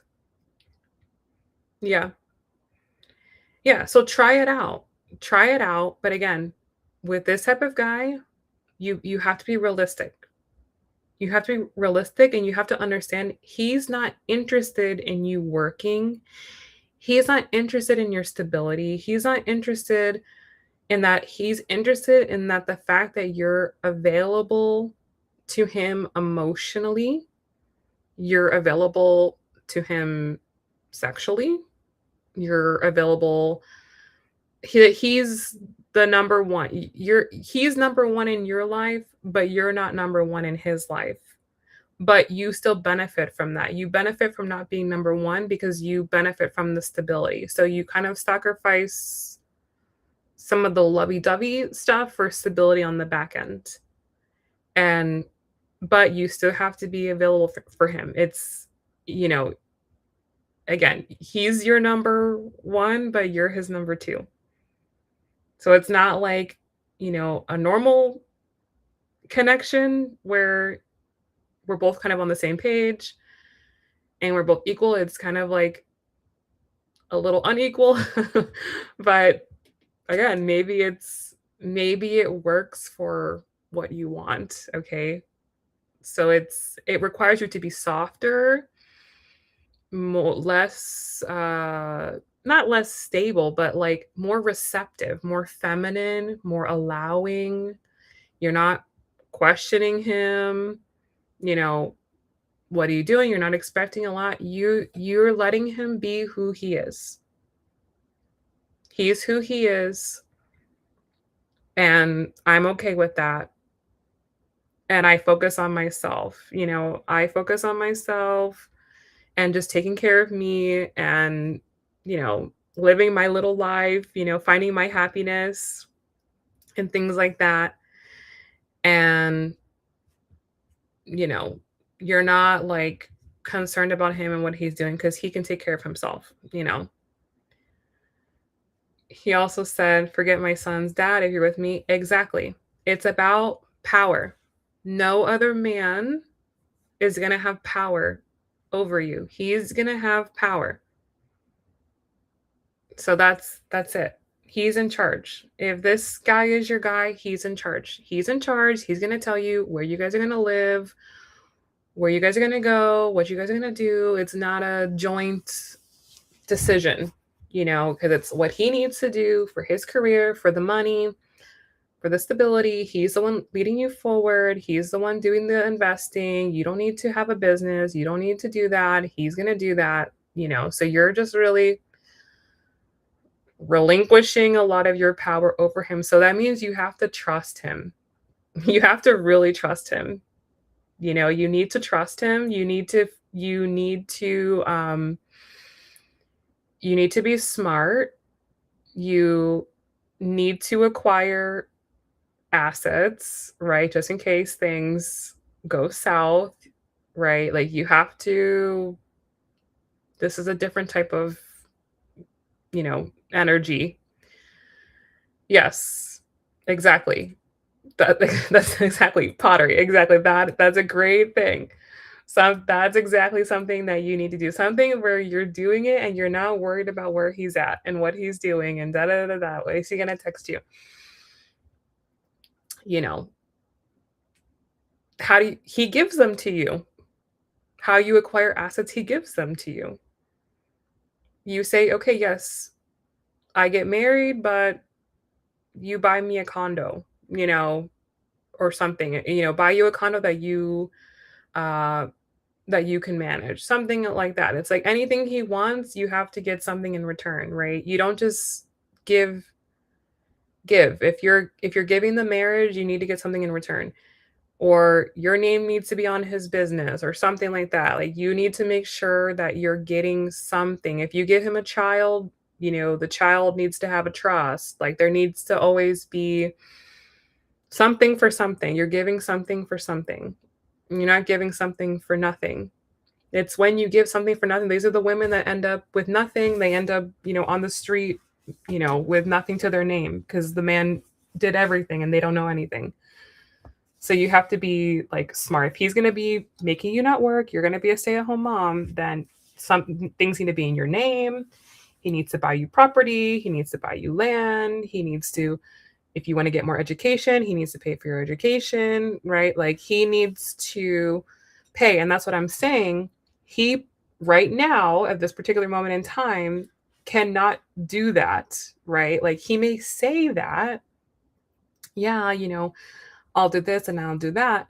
But he may not actually be able to do that the way you think. He maybe doesn't have it like that yet, so it's still kind of a risk to give up your career, to give up, your money, your stability for someone that at this particular moment in time maybe cannot. And I wouldn't do that until you're actually married, but still I wouldn't be thinking like that with him yet because a lot of it is just a dream right now, right? He maybe be able to do it in the future, maybe, but right now, no. Right now, no. Yeah, work part-time, yes. Work part-time if, like, let's say you're living in his house and you're not married, yes, work part-time. Don't give up until he's fully committed and you have access to the money. You see the money, the money's there. Until you know and you see it and it's real, don't give up. Not just, "Oh, baby, I'm gonna do this for you. I'm gonna do that," because that's all love bombing. Not until he's like, "Okay, here's the key to this. Here's the Amex with your name on it." Until you actually have the actual stuff, then don't give up. Still go full time. Still keep doing exactly what you're doing right now. And if he says, like, for example, he takes you to Japan, be like, "I can't go to Japan. I have to work." Then be like, then he should give you a week's worth of salary for going to Japan with him. It's stuff like that. Like, don't just go and make him think like you can just go wherever he wants. Make sure he knows I can go, but this is going to set me back. This is going to mess me up. So if you want me to go, you need to compensate me for that, or you need to, pay for my clothes, or, I'm going to have to buy clothes to go. You need to pay for my clothes, or I'm going to have to get my hair done. You need to pay for my hair. Like, you need to see if he can actually really take care of you or if he's just saying it. So you have to put pressure on him. And if he doesn't do it, then that's how you really know that he's really a splendid daddy and not a sugar daddy. You have to actually test how strong he is financially. So, I wouldn't just go. I'd be like, "I'm busy. I can't just go for you." Because if he thinks you can just do whatever for him, that's how he's going to do the relationship. He's going to do the relationship like, "Oh, she's going to do whatever I'm going to say." And she's not going to push back, and she's not going to, make me invest. Because like I said, him taking you to Japan is not that big of a deal. It's really not. He can afford it. So now you have to make him invest in you. Not that he's just picking a girl to go with him, that he's actually invested in you and he actually wants to take care of you. "Oh, well, I have to pay for childcare for that week. Oh, I have to do this for that week. Okay, if you're going to take a week of my time, this is what a week of my time costs. This is what it costs to take me on a trip." So you have to make it harder for him. That's how he's going to know I have to step up. Because right now, he doesn't have to do anything. He's going to be fine. He could not be with you. He could be with you. He's going to be fine. It's not going to change the trajectory of his life, whether he's with you or not, but it will change the trajectory of yours. So, you know, you have to make sure that you're not like messing yourself up. You're not putting yourself in compromising positions. Like, he needs to know whatever stress you're taking on. He needs to know whatever he's doing that's out of your comfort zone. He needs to know, and he needs to, be invested and be like, "Yes, I have this I have to take care of. I have that I have to take care of." If he's committed and saying, "Okay, yeah, all right, here, let me make the payment," or here's my card, make the payment or whatever. Okay, then that means he's thinking long term too. So you have to be like, again, kind of financially vulnerable with him, right? You have to be not financially independent, which maybe you are right now. Right now, you may be very financially, independent, you're taking care of your bills, you're doing all of your things. But if this type of guy is going to be in your life, then he needs to know, like, this is my situation, this is what I have, this is how much it costs, this is how much I need, this is what a day of work costs for me when I go to work, this is what I bring in. So a week of work is this. Like, he needs to factor all of that in and understand what that's going to cost, what it costs to have you. Okay. Because there is a cost to you. You do cost money, and men know that it's going to have a cost.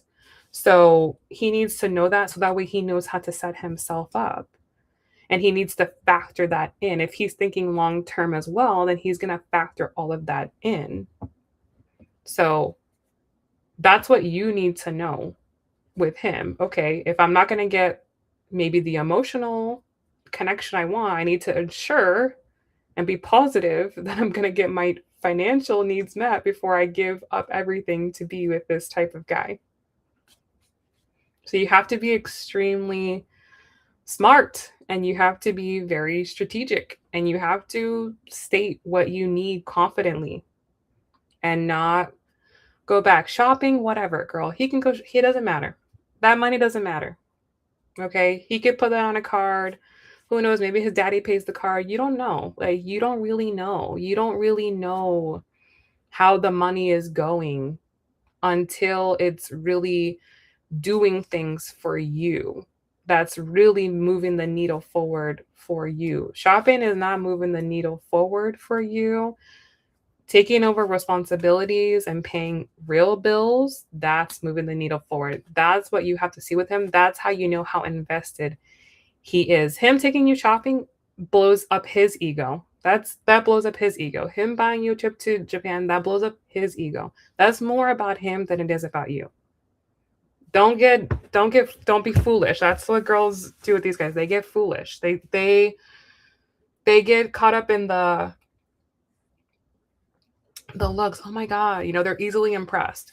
No, don't be easily impressed.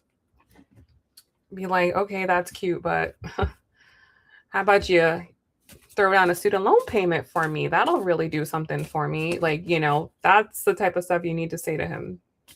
That's what's really going to show you his true investment. And if he gets funky with that, then he's just playing around. Then that's how you know he's playing around. So you have to take this seriously with him. It's not a game. It's not a fairy tale. It's not, it's not a dream. This is your real life, and you're really tired and you're really looking for support. And so you need to let him know that's where I'm at. And like I said, I think he's more of a splendid daddy right now than a sugar daddy. So if he wants to really have you, he needs to become a real sugar daddy, which means he may need to grow up. He may need to change some things around. He may need to take more responsibility for certain things. And you have to let him know that that's what it requires to be with you. He can play around with somebody else, but with you, this is what you're going to do for me. Otherwise, I'm not doing this, and not be impressed by him. Make him work. That's probably the thing with him, is he doesn't really have to work. So someone that makes him work, he's going to respect more, and that's who he's going to really commit to. Okay? So you have to be smart. I'm not saying don't do this, but you have to be very smart. Very, very, very smart. And not put yourself in a bad position, because this can get bad quickly. Alrighty. So good luck. Lots to think about there. Big decision there.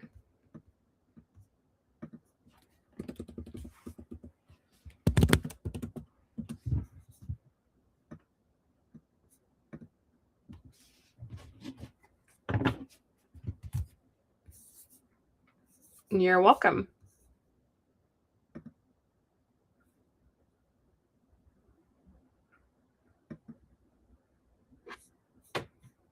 Alrighty. So starting our list, we have Jenna, Alex, Clinda, Camille. Let me know who's here.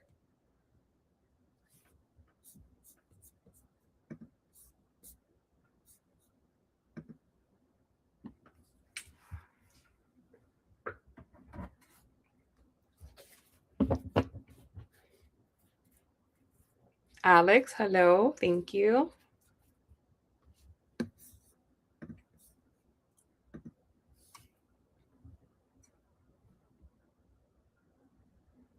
Camille, hello.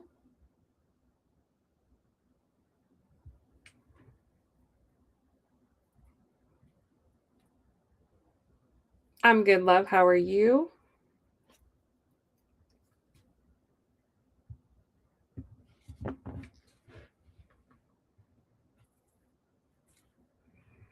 Okay, so let's start with Alex. Jenna may have signed off for the night. Oh, Jenna's here. Perfect. Okay. Jenna, let's start with you. Let's see what your card is for the full moon in Scorpio.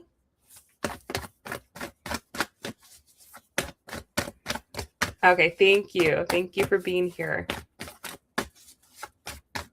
So, most important message for Jenna, please. What do you want Jenna to know for the full moon in Scorpio?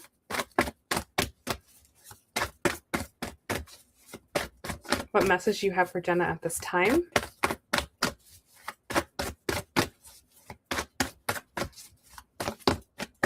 Okay.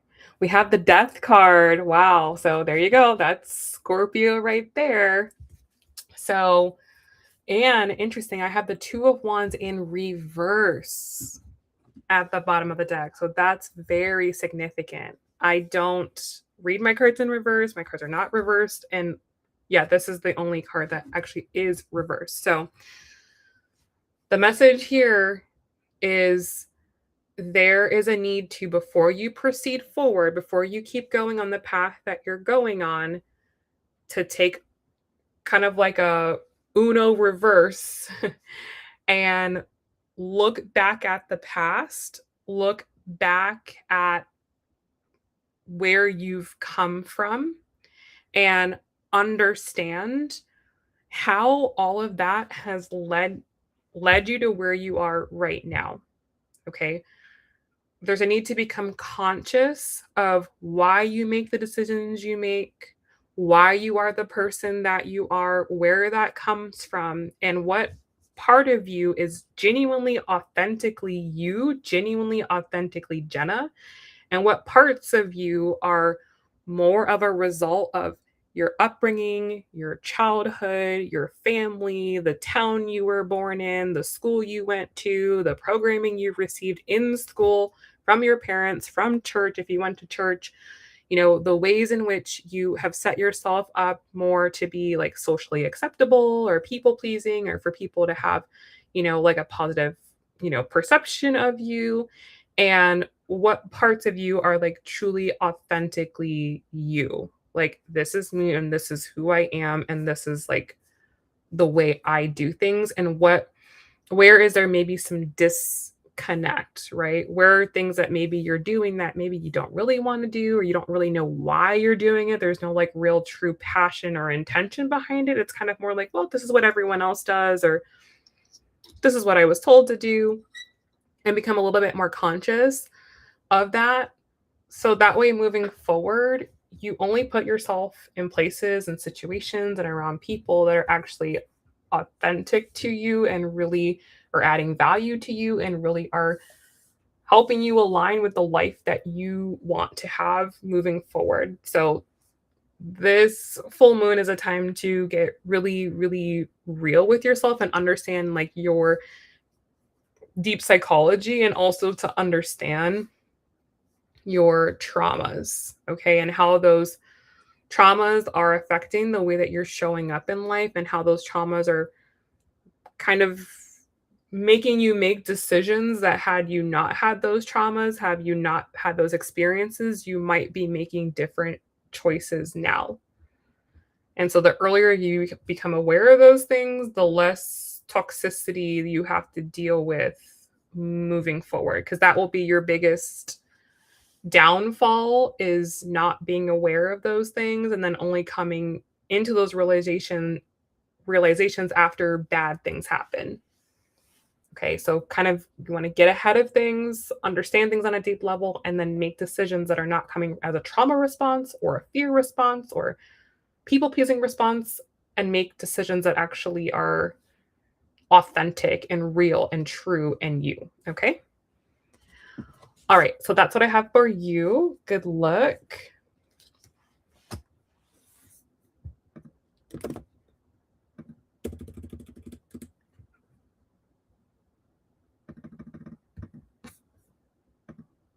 Awesome. Thank you so much. Appreciate you. Oopsies.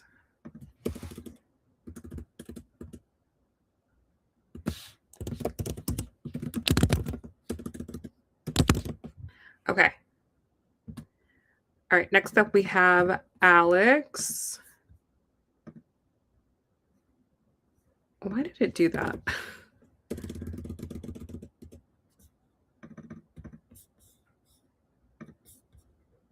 Okay, fixed it.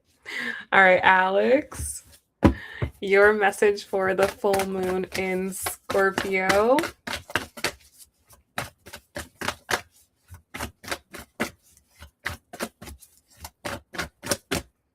You actually have 3 cards that want to come out, so I'm just going to go with it because it's like, no, he needs all of these. I'm like, okay.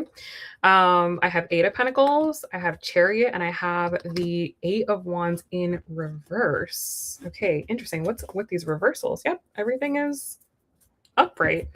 And I also have the 5 of Pentacles in reverse at the bottom of the deck. Wow. Okay.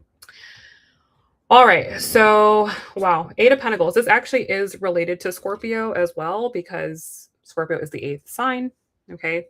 So, what this card is saying is that this is a time to weave your web. Okay. To weave your web. And spiders are, this card has a spider on it. I should mention that.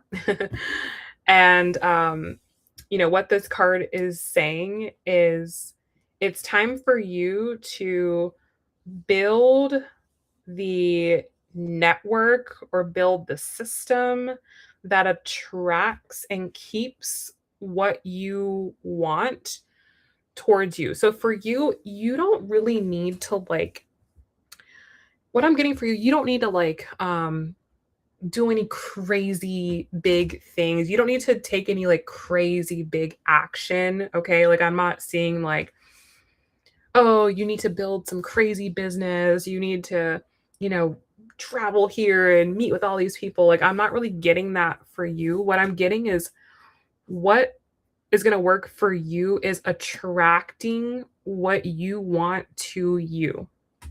Okay.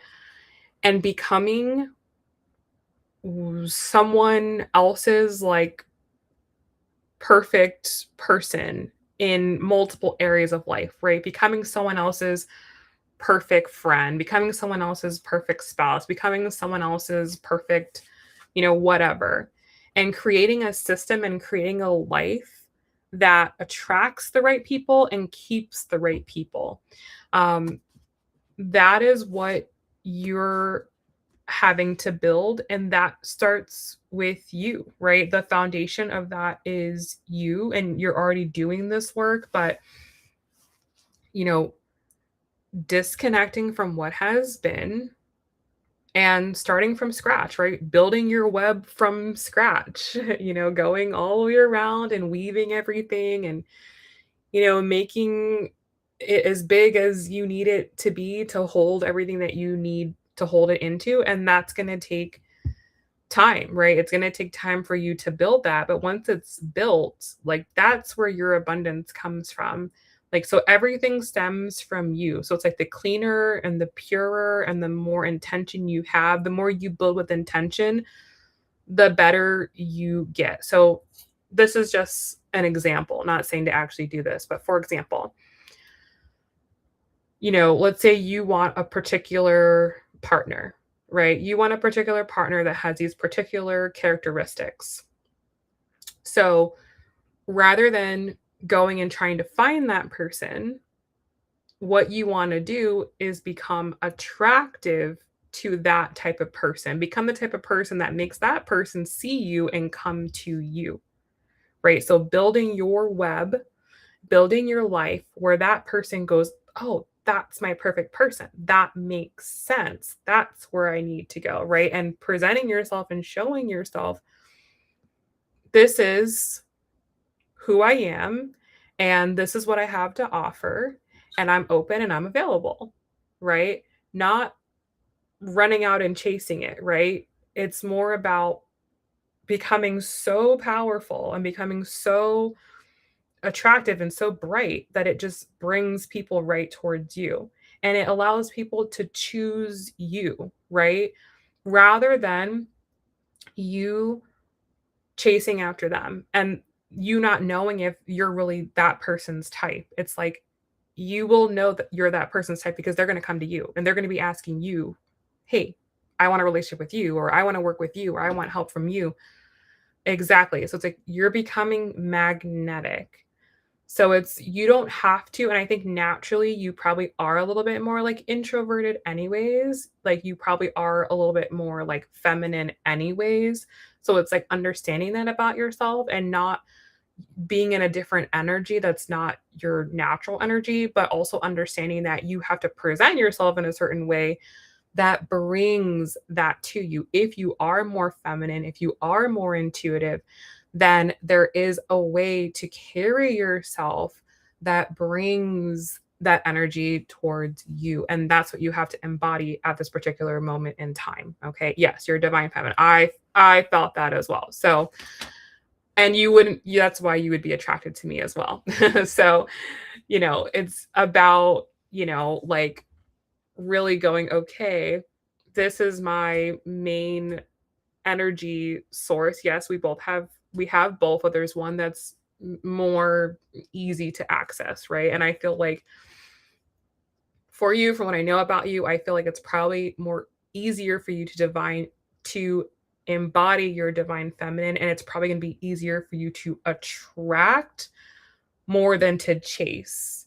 So that's why I feel like the web is coming because the web doesn't move around. The web's in one place, right? And bugs and things have to come to the web for the spider to get it. So that's what I feel for you is it's more about you creating a life, you creating a projection of yourself where it attracts what you want to you and it brings people into your web.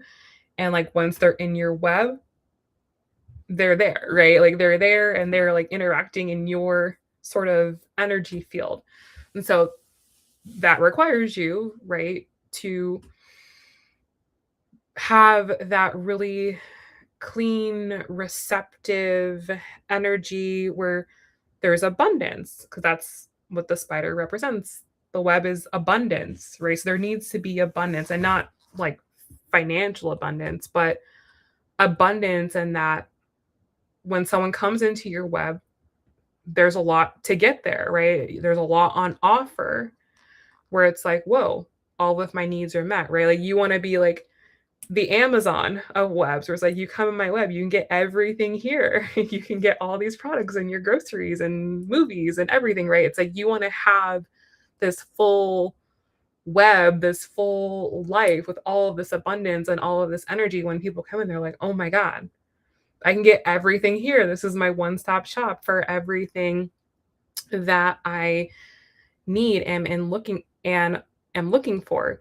And so that requires you to have big capacity, right? You have to have a big capacity to bring people in, to keep them in, to make them feel nourished, to make them feel, good and like they're getting everything that they want and need from you. And so I feel like what this full moon is saying is like clear out all of the junk, right? Clear out all of the stuff that is repelling people away from you, clear out all the stuff that is not making you attractive to the right type of people, right? If you're having the wrong people come into your web based upon your experience, it's like, okay, what about my web brought that person to me and let me get rid of that, so I'm not attracting that type of person. It's like the interactions that you're having are a reflection of your web, right? Like, because you would only attract what you were putting out. So it's like, okay, if I'm not getting what I want, what is it that I need to clean out? And it feels like right now, this is a major opportunity to do a big to do a big cleaning. Um, because even if you have like the best intentions and on the surface, things are right, there could be deeper things inside of you, more unconscious, more hidden things that are still bringing the wrong types of people towards you. So it's like just be conscious and aware of that. Okay.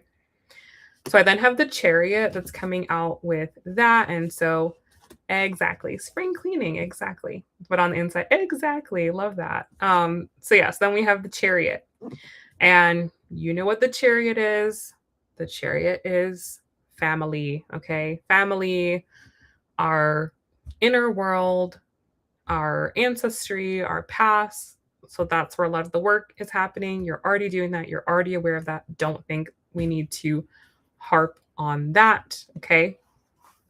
But the 8 of Wands being in reverse is saying, okay, if 8 of Wands was direct, that would be saying, externally uh communicate with whoever you need to communicate with, but it's reverse. So it's saying you don't need to like work it out with your family. You don't need to talk to your family. You don't need to have conversations with your family. It's all you need to do is to do the inner work, just as you said, and resolve the junk on the inside, right? Like, okay, my family is just like this, and that's just how they are, and they're never going to change, and they're never going to see my perspective, and they're never going to get it my way. So I need to make peace with the fact that this is my situation, and this is how it affected me, and this is how it made me feel. But I'm not doing that anymore. I don't care. I'm not letting that affect me. I'm not going to let that rob me of my future. I'm not going to let that rob me of what I'm going to have. And I just need to make inner peace with this and accept it and choose to cut myself off and detach from any negative emotions or feelings or thoughts that are associated with that. So, you know, you don't have to, again, you don't have to like cut yourself off from your family. That's not the point of what I'm saying. It's just detaching from their experience. Like, okay, that's your experience, and I can empathize with that, and I can sympathize with that, and I can understand how that affected you, and da da da da da, and I can get all of that. But also, I can choose to not have that experience. I can choose to learn from your mistakes. I can reject that in my own life, and I can choose the experience that I want to have, right? And not let what's happening with them affect me where I am and where I'm going. You said my family has been dealing with health scares. My mom had a brain aneurysm. Oh, that's terrible. In early December, I flew back to New Orleans to be with her, to be there for her. Thankfully, she made a full recovery. That's good. My aunt in California had a fluid buildup in her chest, couldn't breathe. So she went to the hospital to take care of her. Thankfully, she's also going to make her full recovery and needs to do chemo, right? So it's like, yes, these things could be happening, and these are hard, and these are terrible things, and you want to have compassion and you want to have sympathy and all of that, but you also want to remember, like, you still have your life to be in charge of. You don't have to drop everything for other people or feel like you need to carry the weight for other people with the things that they're going through, right? And that could be a theme from your childhood, where maybe you always were that type of person that felt like you were responsible or needed to be responsible or needed to make people feel better, or be aware. We're very aware of people's emotions because maybe whatever emotions people were in depended on that, determined your experience, right? If people were in a good mood, that determined what your experience was going to be. And if people were in a bad mood, so you're hypersensitive now to moods and what's going on with everybody and how everyone's doing, because it feels consequential, because it probably was at a point in time, but now it's not consequential. Like, what's going on with this person and that person, you can understand it, you can, get it, but also you cannot embody it either, right? It doesn't have to become you. It doesn't have to be you. It doesn't have to affect you. It can exist, and so can you. There's space for your emotions and there's space for everyone else's emotions, right? You have room to exist, you have room to grow, you have room to move in life, and you have the right to have control of your life and live the life that you were meant to be born. And other people have the right to do the same as well, and that doesn't determine your path. Okay, so that's sort of like what is needing to be detached from internally, is like the feeling that, oh, if something's going on with somebody, that it's now my responsibility, or I need to be aware, or I need to be involved, or I need to somehow be connected in some way. It's like, no, that's their path, and that's whatever God, universe, spirit is presenting them. But you also have your own path, and God, spirit, universe is presenting something to you too. And you're not a bad person for doing the role that you're meant to be playing here, for living the life that you're meant to be living here, because no one's going to come off their path to go help you on your path, right? So it's like, why do you get off your path to go help them on their path when they would not do the same thing if the roles were reversed, or they're not doing anything to ensure that you're getting further on your path? You know what I mean? It's like everyone needs to be on their own path. That's essentially, right, the energy of this year. It's like, no matter what challenges everybody faces right now, it's like that's the challenge that was set forth in front of you by the universe for you to overcome. And no one else can overcome that. Like no one else can lift your weights in the gym, right? It's like you got to lift your own weights in the gym. That's the only way you get your results. No one can do that for you. And the same thing is true in life. It's like no one can do your work for you. So it's like you can't not do your work because, oh, this person is going to do this. It's like, okay, yeah, but like you've got to do your work, you know? So that's kind of like how, like what the cards are kind of saying, like you got to still do your work. It's not like a good enough excuse to be like, well, you know, like you're not going to get the results that you're going to get.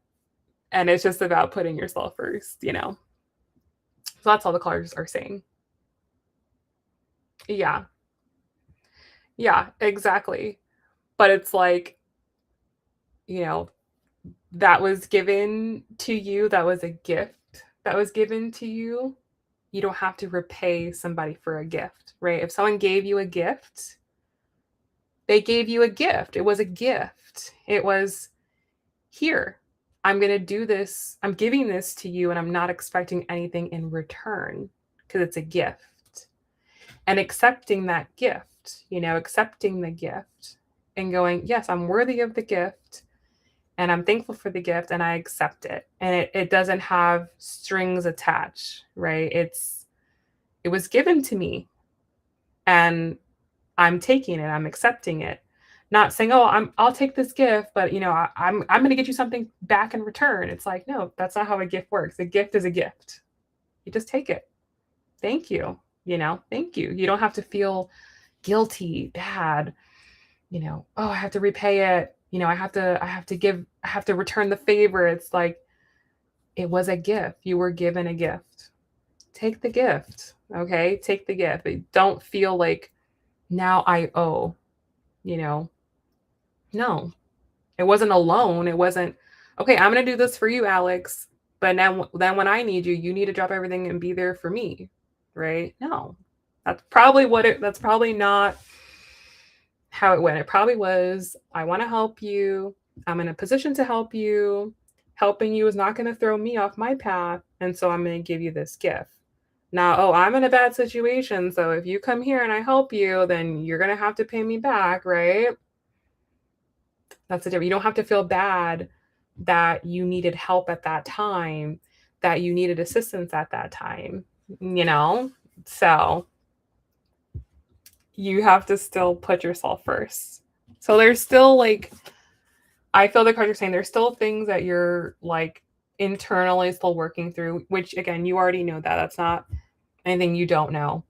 Um, but yeah, I have the Five of Pentacles in reverse at the bottom of the deck. So there's still things from the past that are still definitely, affecting you, that are still playing out, that still are being worked through. But again, it will, as the energy comes online, as you move through it, you'll become aware of that.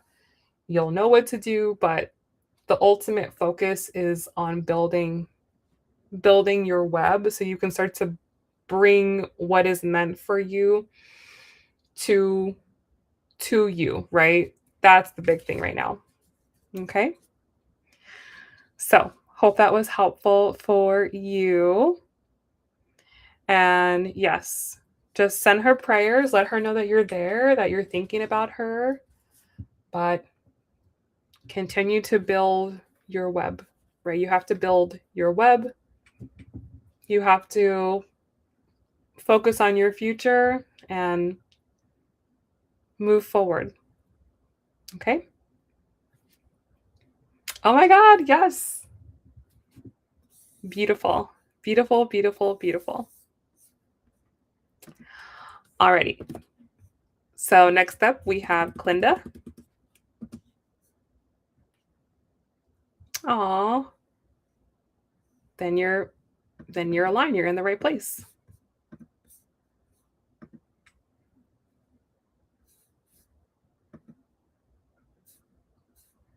You're very, very welcome. Aw, thank you.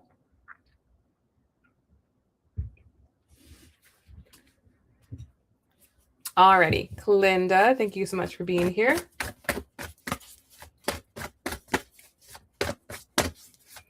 So most important messages for Clinda, please, for the full moon in Scorpio. What do you need Clinda to know at this time? Nope, it's just a tarot card. Just be energetically open. Most important messages for Clinda, please. What do you want Clinda to know? Okay, so the card that's coming out for you is the Moon. Okay, so the Moon points back to what I was talking about in the general when it comes to foundation and family. Okay, and bottom of the deck, I have 3 of Swords.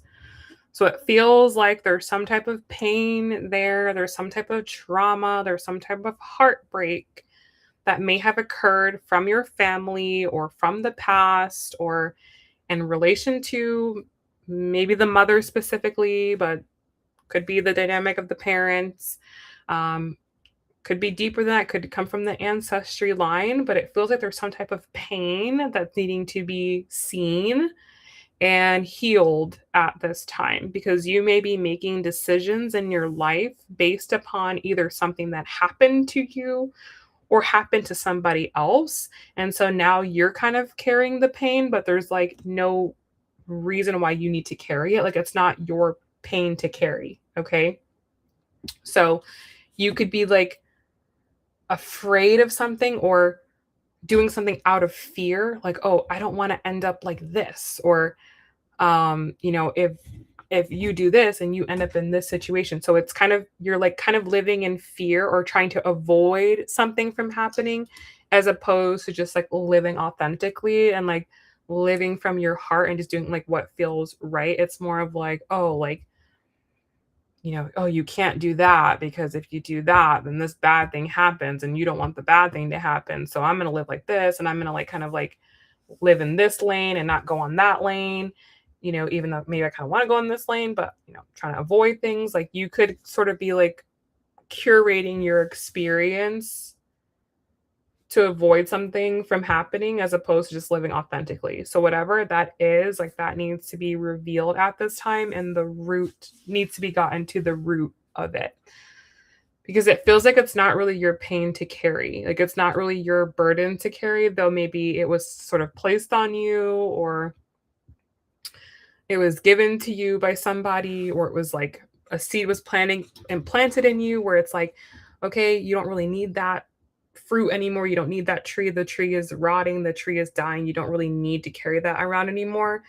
And there's a need to cut something out. That way you feel freer, you feel lighter, and you're emanating like a brighter energy. You're emanating your more pure energy that is more authentic to you, and not just a copy of something else or something that somebody has like given you. Okay. So your life experience could be brighter, it could be more vibrant is what I'm getting. Like you could be living a more vibrant experience if you were not carrying whatever this is around. So as I'm saying that, that should be bringing something up in you. It should make sense to you, and you're going to know better what that is than me.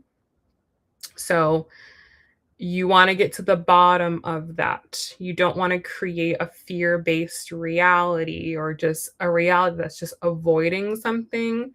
You want to create from an abundant reality. You want to create from a loving reality. You want to create from the reality that everything for me works out. I have good luck. Things work in my favor. Maybe not for other people, but it works for me. And kind of carry yourself more in like a Jupiterian energy as opposed to more of like a Saturnian energy, right? Jupiter energy where it's like everything's going to work out for me. God loves me. God is doing everything for me. Life is all unfolding in my favor versus, oh, let me not do this. Let me not do that. Let me try to work hard to this so I don't end up like this person, or that doesn't be my situation. Where it's like, if you had never known that, you would never even be thinking like that. You're only thinking like that because you saw something happen to somebody else, or you saw someone in a bad position, or you were affected by somebody's bad decision. So now you live like that. So it's like that needs to be taken out of your life, because you don't need to live like that. You don't need to live in a fear-based reality. Okay? That's not your destiny. So you need to claim your abundant life. Okay? All right. So hopefully that's helpful for you, kind of get you thinking on the right path.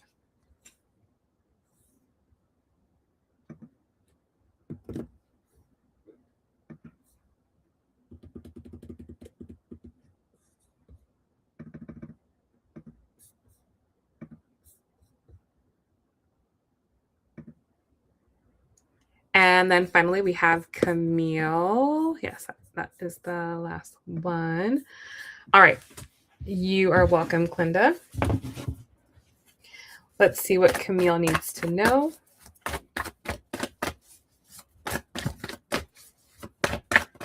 So, most important messages for Camille, please. What does Camille need to know at this time? What messages do you have for Camille for the full moon in Scorpio?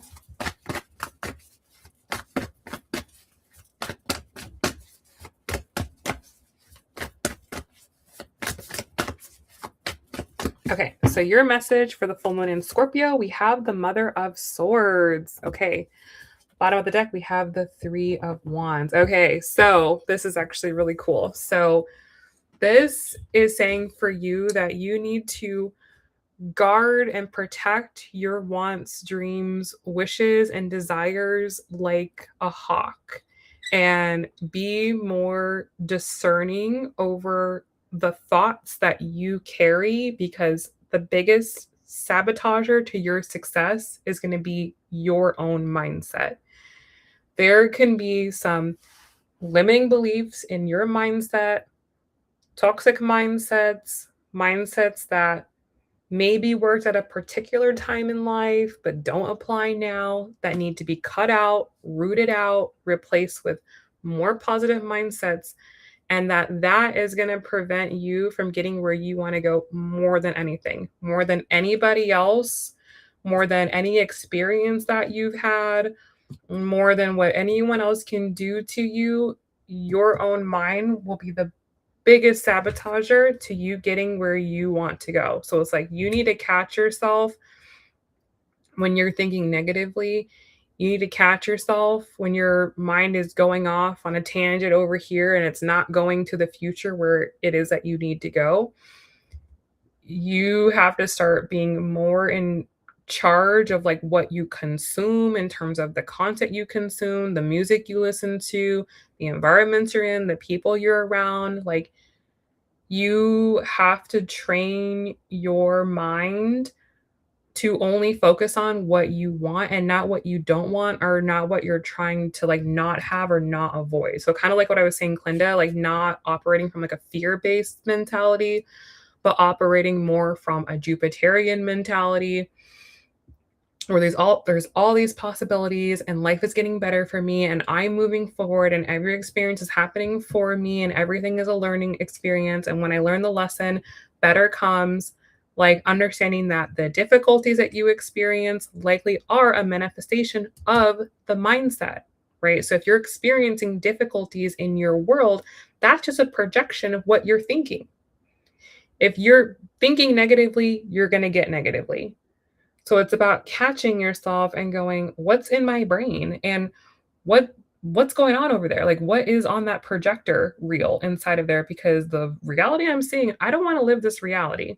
And the way you're going to change that is by changing the projector reel, changing the CD or the DVD that's in your mind or the Blu-ray or whatever is in your mind because you're playing out an old story. You're playing out an old story over and over and over again.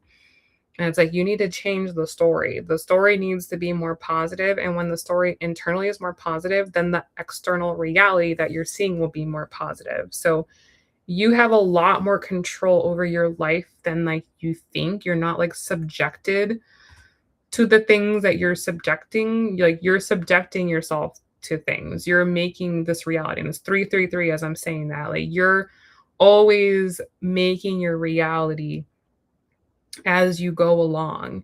So it's like you have to understand, well, like I'm responsible for this. Like I'm responsible for the bad that's happening in my life. I'm responsible for the good that's happening in my life.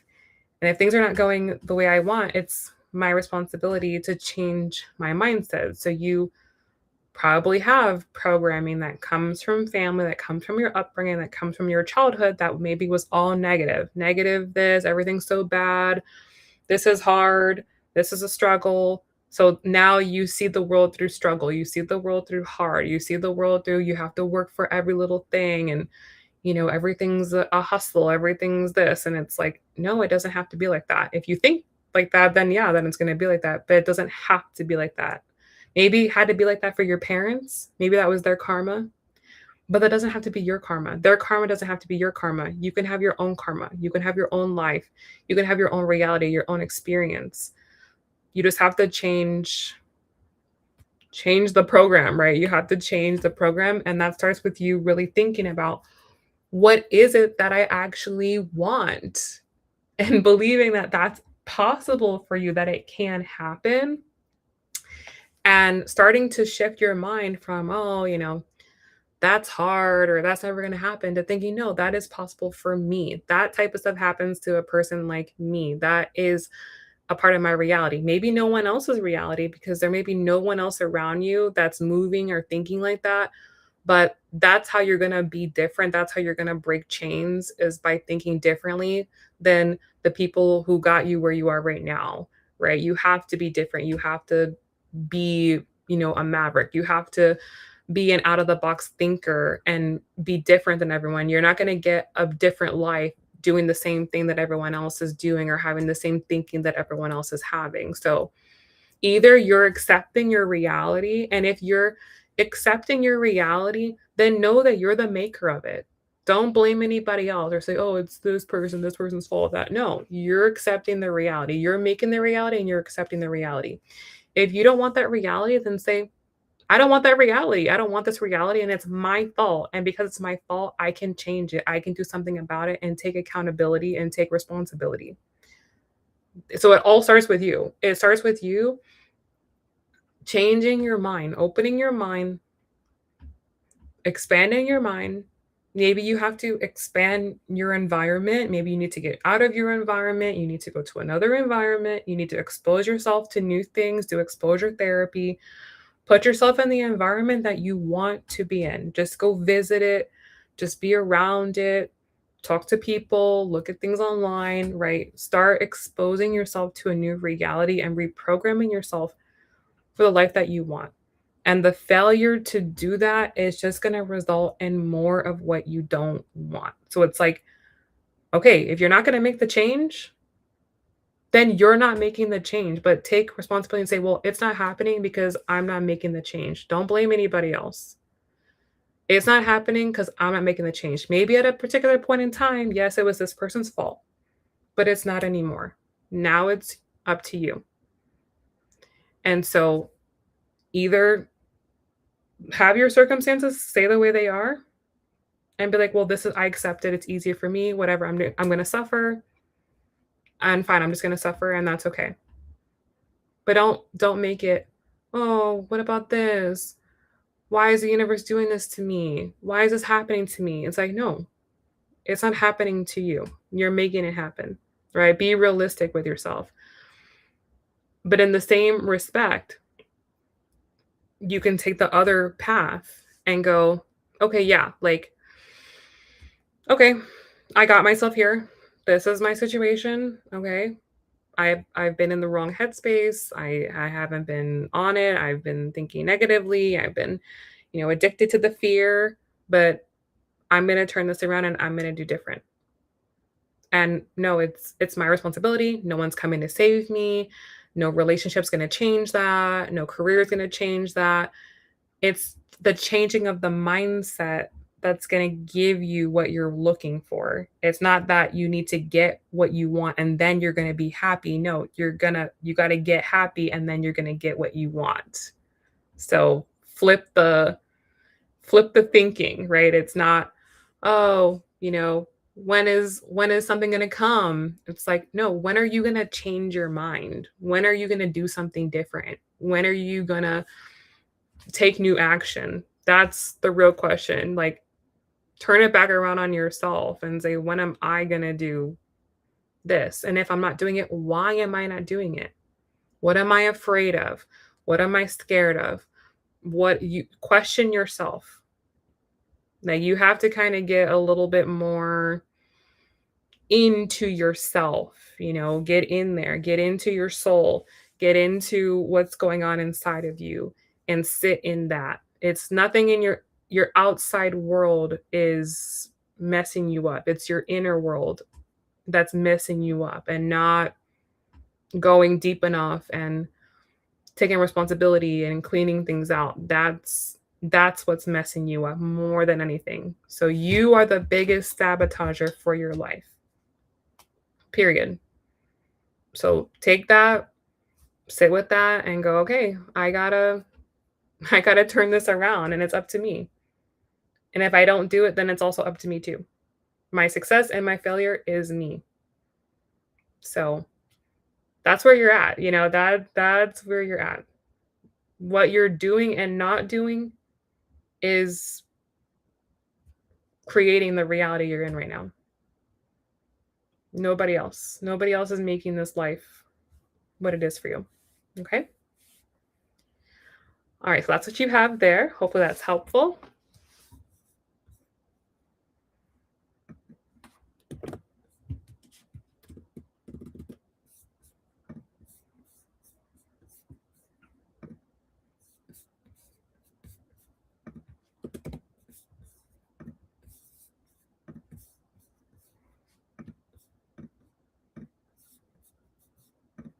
You're welcome. Good luck.